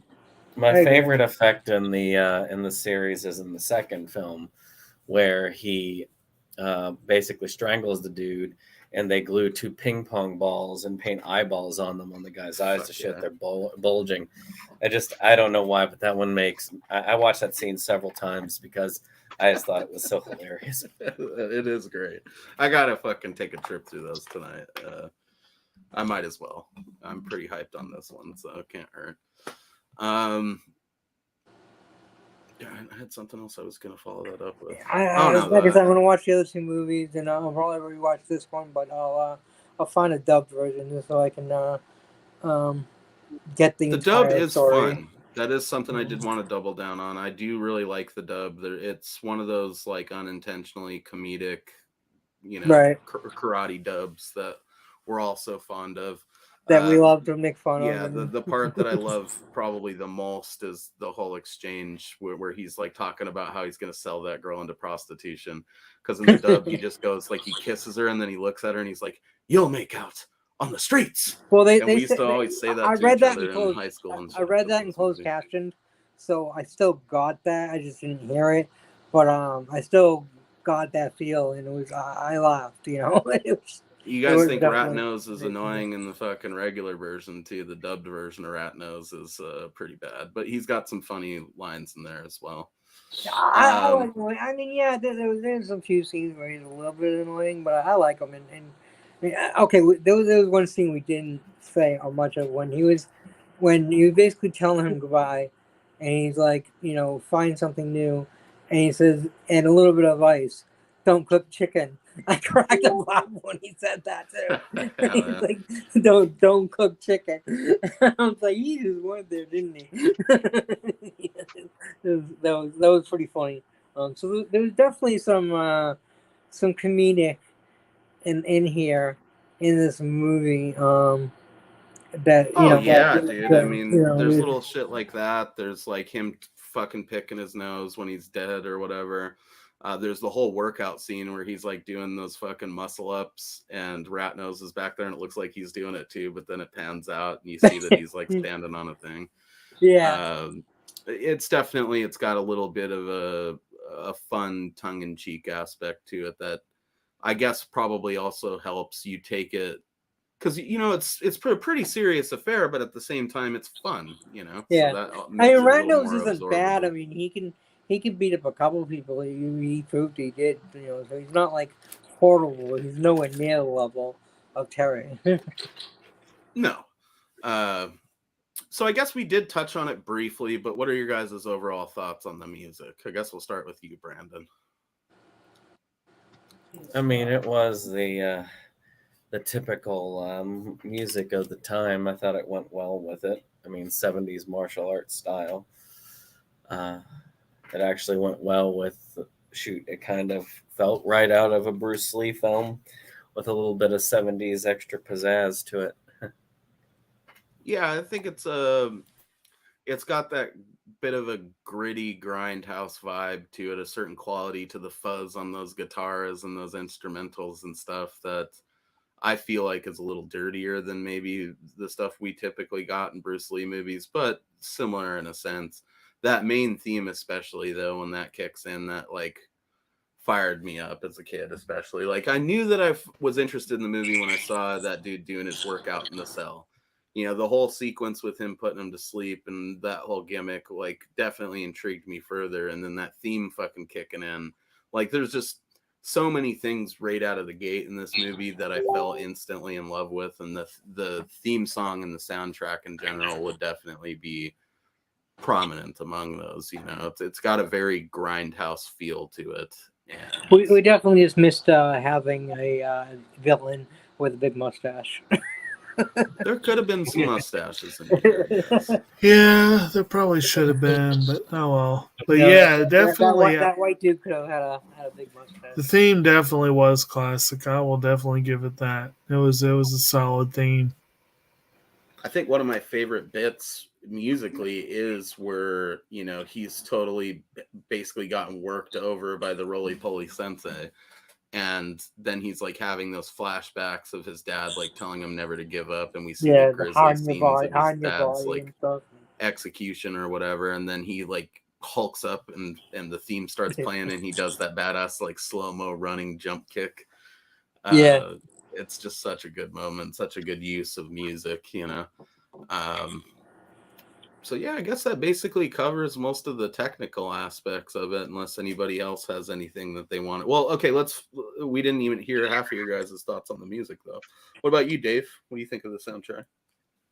Oh, I like that 70s pornish like music that I often hear in martial arts, you know, films, 70s porno especially funk. cheesy ones, you know. Yeah. Something that you'd see in your classic skin flick, but overall, I think it went well with the film. So It's one of the few martial arts soundtracks I could see myself owning on vinyl and like actually listening to sometimes, because it's got that good greasy grindhouse fucking late night porno theater vibe to it. That it does add an extra layer of grime to the movie, but like an elegant grime. You know what I mean? What about you, Tammy? You dig the tunes in this?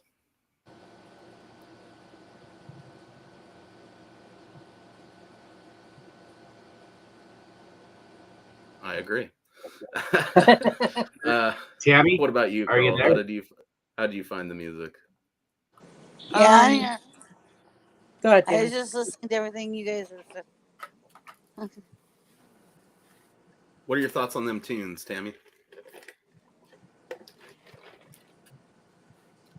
I don't.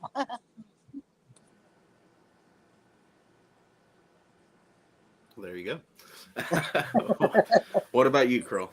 Yeah, I like them. They mostly were just kind of backgroundish to me. But you know, so some of it, you know, like when you mentioned that scene, I think in that scene, at first, I still felt like he was kind of an asshole, and even though I felt like he's gonna try to help the girl, like when he went there, I still felt like he was still kind of a dick, and kind of wanted him to get his ass kicked a little bit, and he kind of does at first. But when you see that flashback and everything that he went through as a kid, and his father told him that, at that moment is about where you actually kind of switch sides and root for him, you know. And Yeah. I know that doesn't do any music, but I feel like in the dubbed version, but yeah, like that music was definitely great. I feel like in the dubbed version, they touch more on those like Japanese soldiers giving him shit for being a half-breed.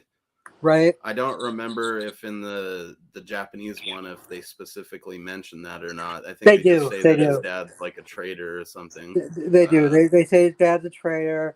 and they do call him a half breed at least once or twice in that scene. Yeah, I feel like in the So, dub it's much more explicitly said. Like they're like shaking Yeah. him and saying it multiple times. Because I didn't remember seeing it this time, but you're probably right.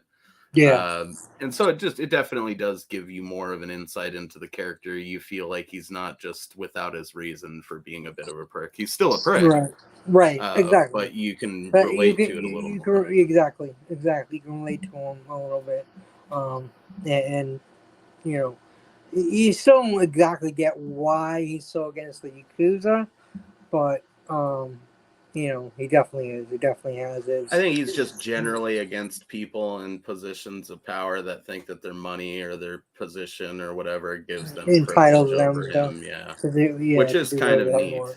You know, Yeah, it is a it cool is. sort of, I can get behind that. It is different for someone that's a muscle for hire though, because that's the type of people that would hire him. Yeah, but I forget who said it. I want to feel like it was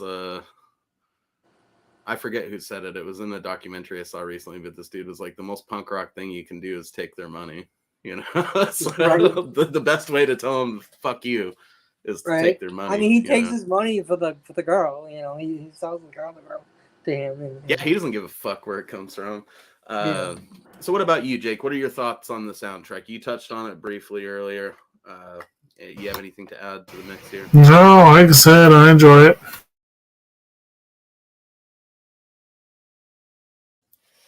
Do you find it at all distracting, or do you think it meshes well with the action and they used it properly where they needed to? I think that I definitely did not see it as a distraction. Um, I don't know that I necessarily saw very many points in the film where it really jumped out at me. That first part where it kicks in at the beginning and then maybe again at the end, that was really when I noticed it. Otherwise, it kind of was in the background. But, you know, it definitely. I mean, I agree with you. Like when it's playing during the opening credits, I was like, "Oh, this is pretty cool," you know. And then I was kind of a little, I guess, disappointed that it didn't quite live up to the premise of the music. But, but yeah, it was good.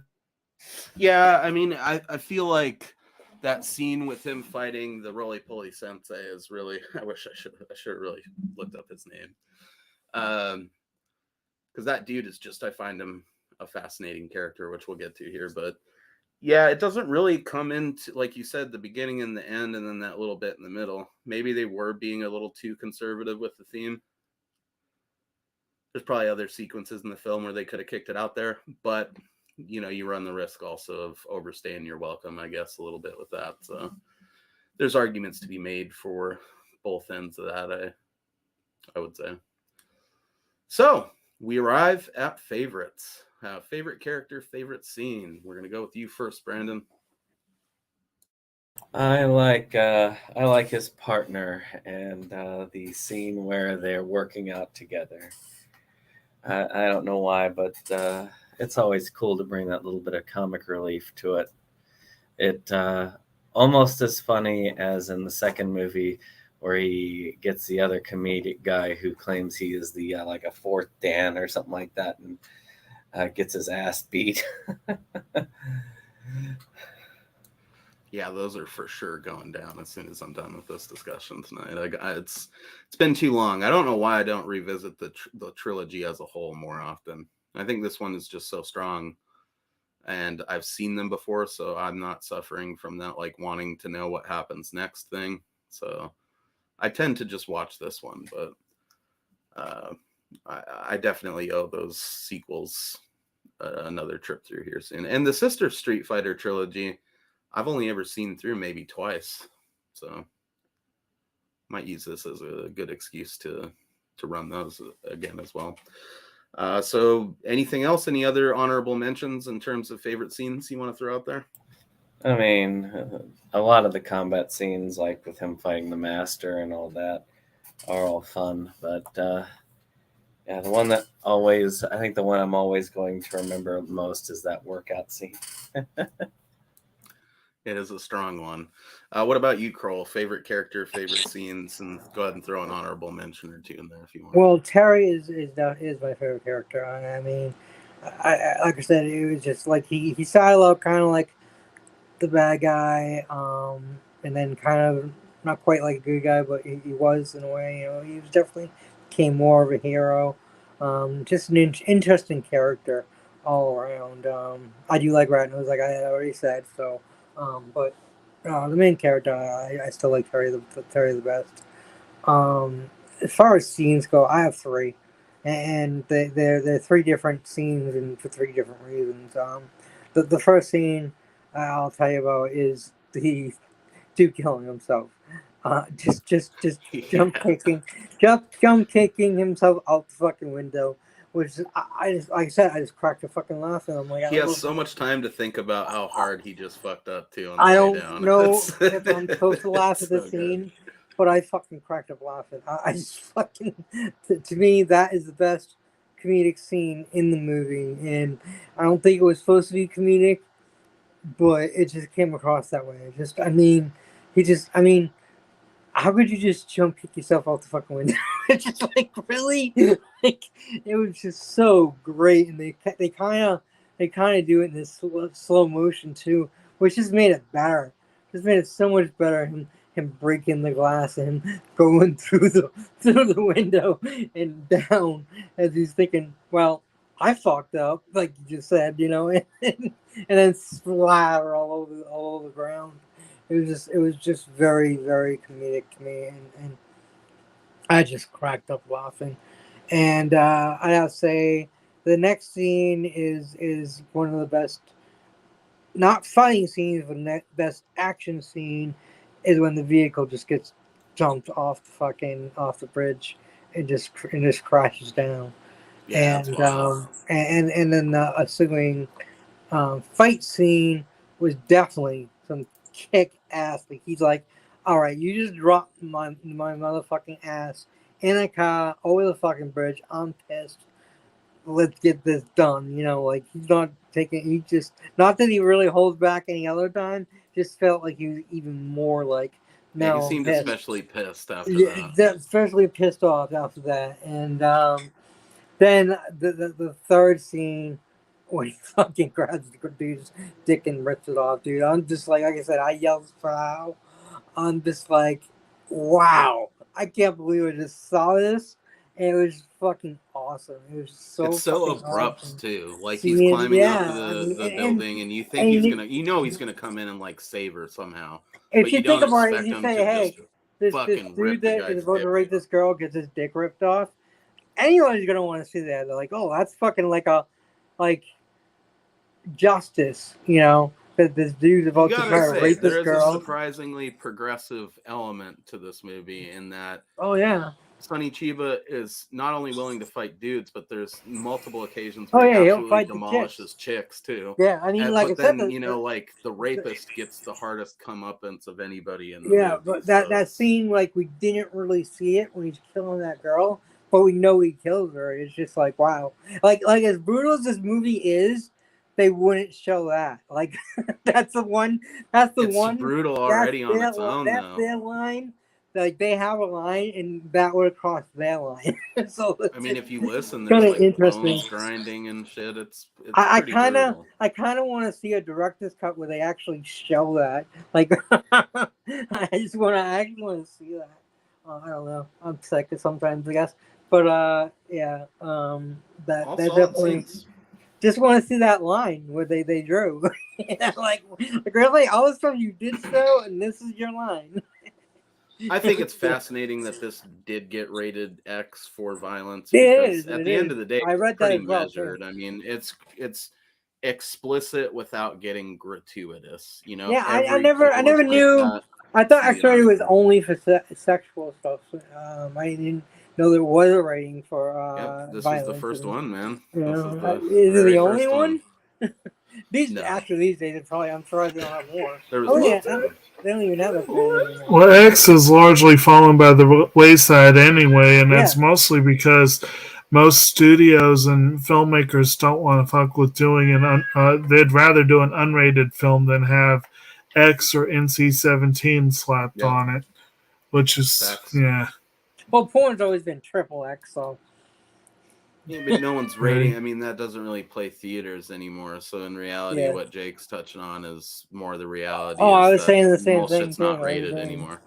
Yeah, Fuck the MPAA or whatever yeah, it is. yeah. You get not uh, rated, which means view at your own fucking discretion. Phantasm famously was released unrated because they kept giving it an X rating for various scenes, and they just Really? said fuck it and did like a smaller theater release. And Like I said, I was not a Did it huge fan unrated. of that movie, but I definitely did not see. love it. any We'll get to those scenes one that- day. So Dave, favorite character, favorite scenes, and any honorable mentions you want to throw in there.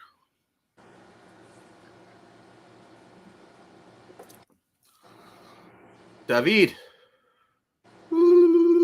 Dave. Your boy. What are you doing over there, man? Hey, stop howling at the moon and get over here. All Sorry right. about that. there I you go. was starting to speak and I realized I was still on mute. But anyways, favorite character is definitely Terry. I love all of his facial expressions, and he personally always had like a cat-like quality to his He like does. screams. Does. It's great. And this guy's a little bit more like carnal. Sonny Chiba is a little bit more aggressive dinosaur. with his sounds. But It feels like he's actually focusing power for his moves, whereas with Bruce Lee, it always just felt like showboaty. If that makes sense, like it's like I didn't feel like Bruce was, except for when he did that thing where he would breathe in like Sonny Chiba does, and then Bruce had that where he'd like crack his back and shit. And Yeah. it just sort of makes your skin crawl, but like some shit's about to fucking happen. Yeah. I guess it felt more like that, and less like Bruce's general thing where he'd be making his dumb noises and like breathing weird and shit. With Sonny Chiba, it's not as pretty like a lot of the other stuff, but you believe that it has some function in what he's doing. I love that it's a little rough around the edges. It definitely makes for a unique character. But as far as favorite scenes go, I'm gonna have to go with that under the water or under the bridge scene as well. That's one of my favorites. I don't know. It's just he plays possum, and then all of a sudden he's like, and then he just punches that dude's fucking skull into oblivion. I love it. Right. And I do have to say the moment when he rips that one guy's throat out, and of course when he it goes for the dick move. I mean that those scenes are memorable. I mean, normally you don't see a guy ripping a dude's dick off. You see the heel ripping the usually they sever ripping the it penis by off. some implement, like a knife Right. or scissors I mean, or something, Normally a guy doesn't go for the I spit on your grave moment. So yeah, that was next level shit, him ripping that guy's dick But it off. was. It really was. It was pretty What about fantastic. you, Tammy? Favorite character, favorite scenes, all that. Well, I'd have to say Terry, basically, but I really did like his sidekick. He was, to me, he brought somewhat of comedy to it, He did. because it's like he kept trying so hard to be helpful, and in a lot of ways he wasn't. But Right. He mostly But, was though. I do think that his facial expressions are really something different.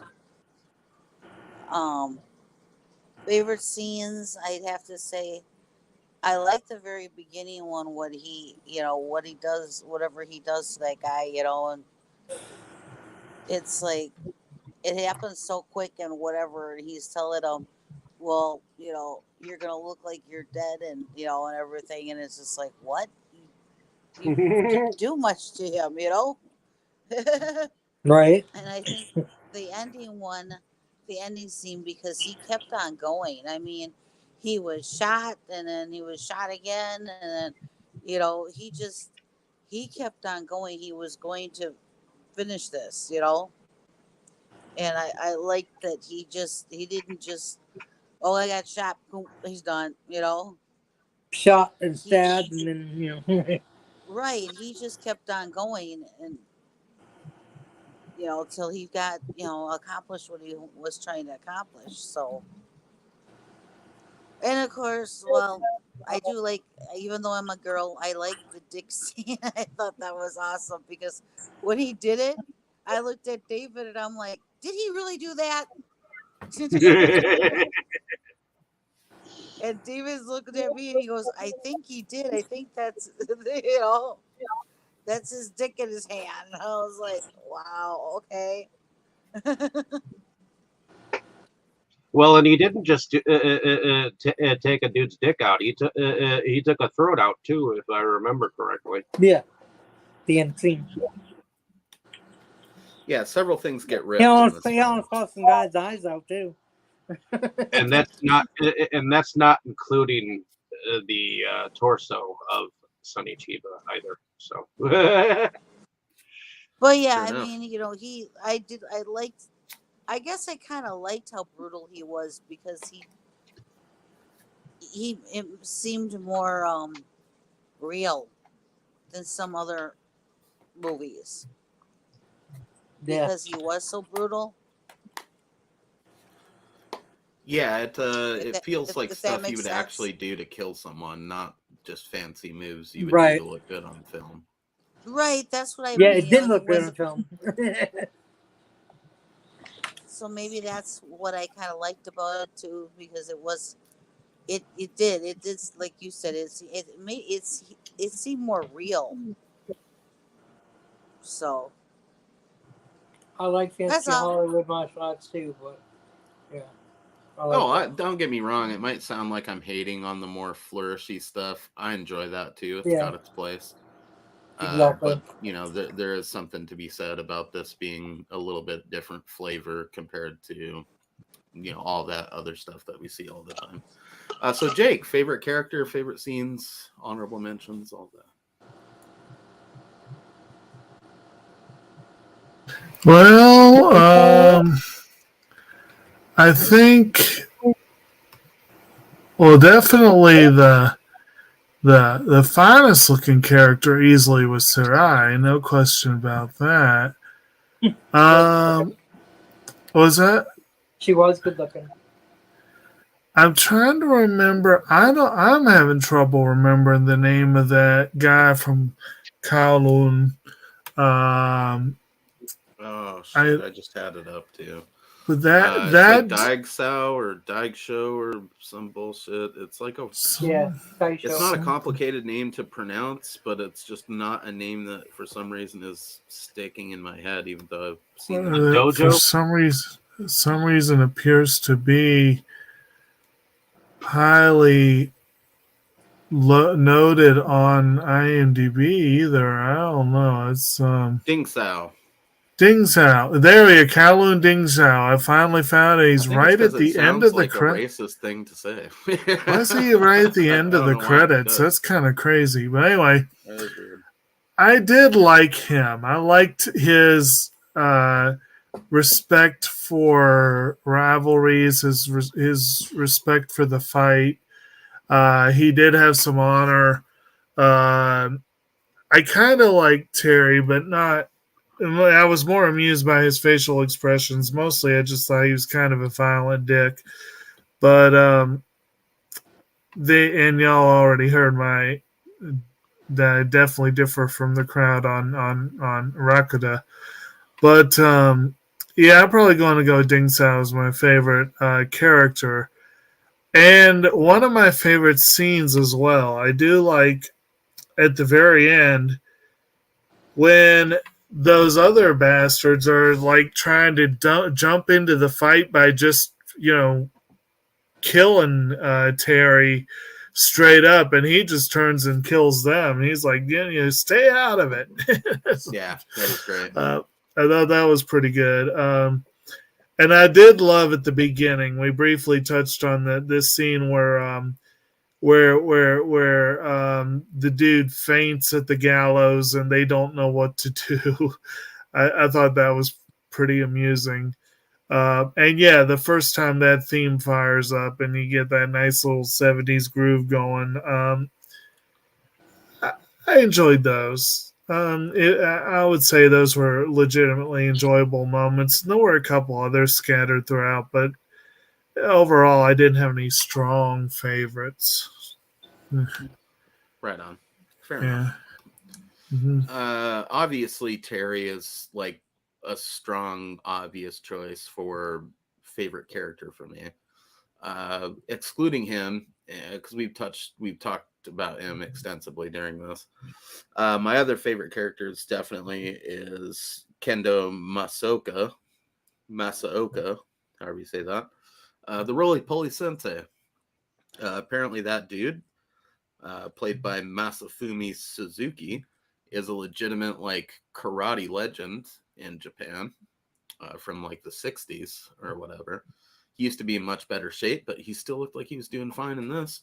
And he's just always been one of the most striking and like iconic things of the movie for me is that fight between him and Terry. I mean, it's just so different to the stuff that we typically would get in these movies, old legitimate badass like karate dude going against the star of the film and giving him a run for his money is pretty awesome, and the fact that he's like is a roly-poly adorable little son of a bitch just makes it even better. It's so out of character for these types of movies to show people like that actually kicking ass, but it's the deal with martial arts. You don't got to be pretty to do it. And although that does seem to be maybe not so much with live action, but it does seem to be a theme with anime to have the wizened old master who you think couldn't hurt anybody, but actually can kick everyone's ass. Exactly, which is another point I was going to get to with that, which is it's probably one of the. There's several scenes in the movie when you really think about it that feel like you're watching like live action manga. It very much has a comic book vibe to it, and I think that translates into what you're talking about with the anime connection there. So yeah, he's probably my favorite side character outside of Terry, and then obviously Ding Sao would be a close second to him as well. Really like the character. Ding Sao was a good character, a good villain.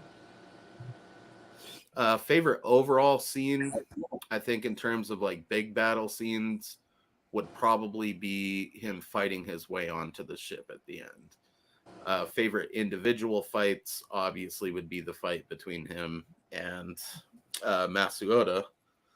And then I think individual like gore scenes or the head punch, the X-ray head punch is my favorite. The dick rip scene is narrowly behind that, but the head punch is just iconic. Street Fighter, in terms of comedic scenes, definitely got to go with the whole workout sequence. That's my favorite where that's concerned. So with what? The workout sequence. Oh. So yeah, that's my favorites in terms of characters and scenes for the film. So I think we've done a pretty good job of covering this. Definitely get out there and check out the Street Fighter if you haven't already. I imagine you probably have if you've listened this far into this, but if you haven't seen the sequels, give those a go as well. I will. I think that about does it, Dave.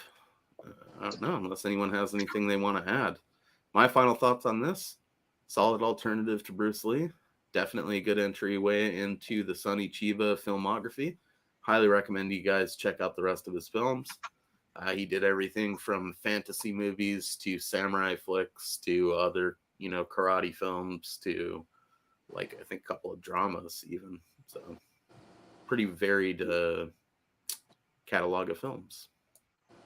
Oh yeah, and thank you for those watching out in the audience for coming along with us on this journey, and hopefully you enjoyed our discussion. We're definitely going to have some more in store for you from the mind of our good friend Mo here next week. If you want to get a chance to check that out, we'll be coming back at you next week with another film there. With Lone Wolf and Cub, Sword of Vengeance. Yeah. Now the I can second finally part of our martial arts double bill here. I can finally know the film that Mo's been talking about forever. Like, yeah, dude, I don't think Yeah. you'll be disappointed.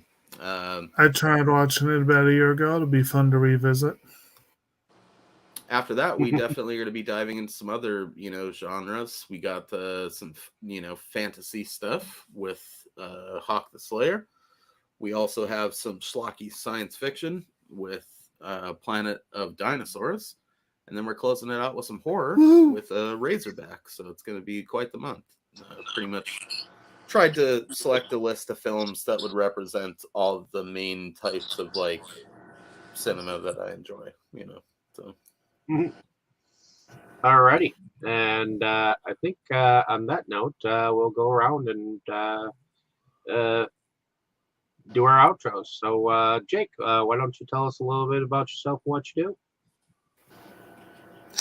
Okay, I'm Kotobukijake. I am the co-host of SeptumSin vs. World on YouTube, and I'll let Brandon tell you a little more about that. But I will note that we have voting ongoing for the Versus Awards, which ends 2 weeks from yesterday, I believe. So get your votes in. We've got a page up. You can go there to vote directly on the page. And I'm pretty much going to leave it at that for tonight because my head's killing me, and I'm probably going to go ahead and sign off. But all y'all have a good one. night, Jake. Thank you for joining us. Yeah, thanks for coming on, bud. Appreciate it. Hope you feel better. No problem. Alrighty. Thanks. Hope you feel better.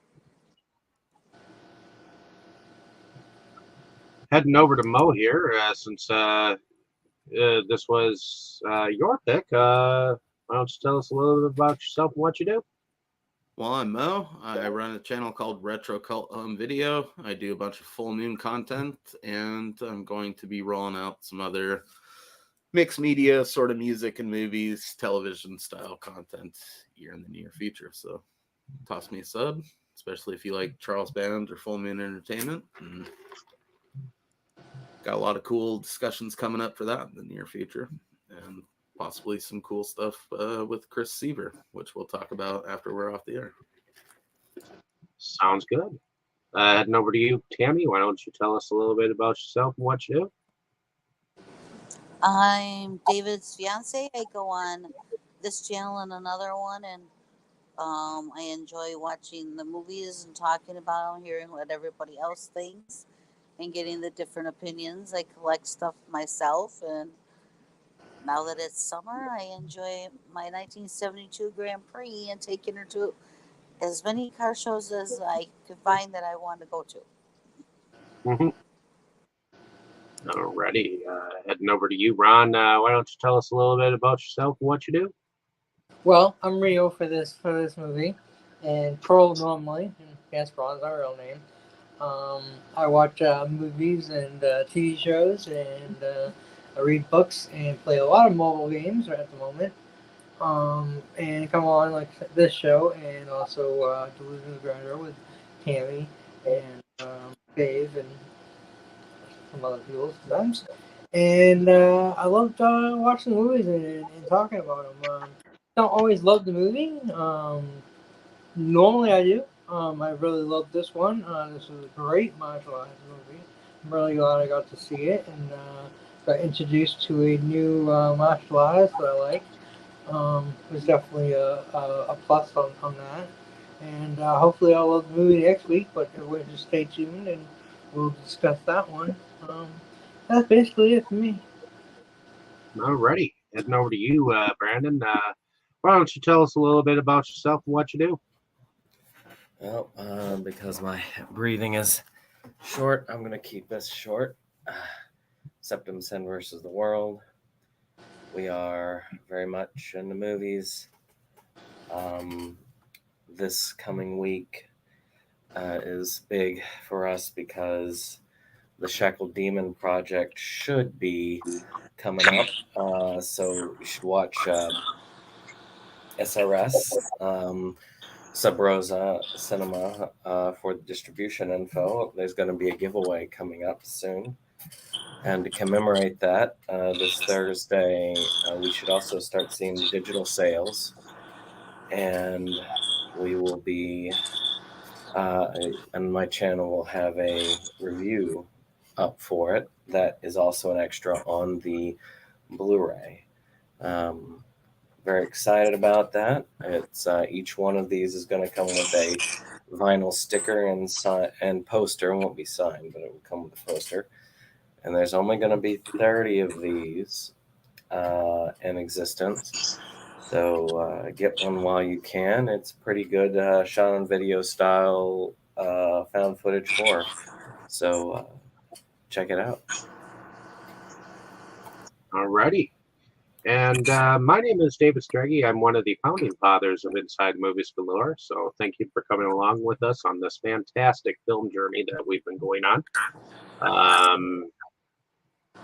We've definitely been having a lot of fun going on here weekly and having something to do. So, but I also moonlight under a different channel called Delusions of Grandeur, where we also go on and discuss movies. But I also do video pickups as well as some video reviews from time to time. So definitely come over and click on some of these videos or audio or whatnot, and hopefully you'll enjoy some of what we have on either one of these channels. So like, share, and subscribe, and hopefully you've enjoyed our discussion on said films. So on that note, I bid you all a good night, at least until next time. So everyone say good night.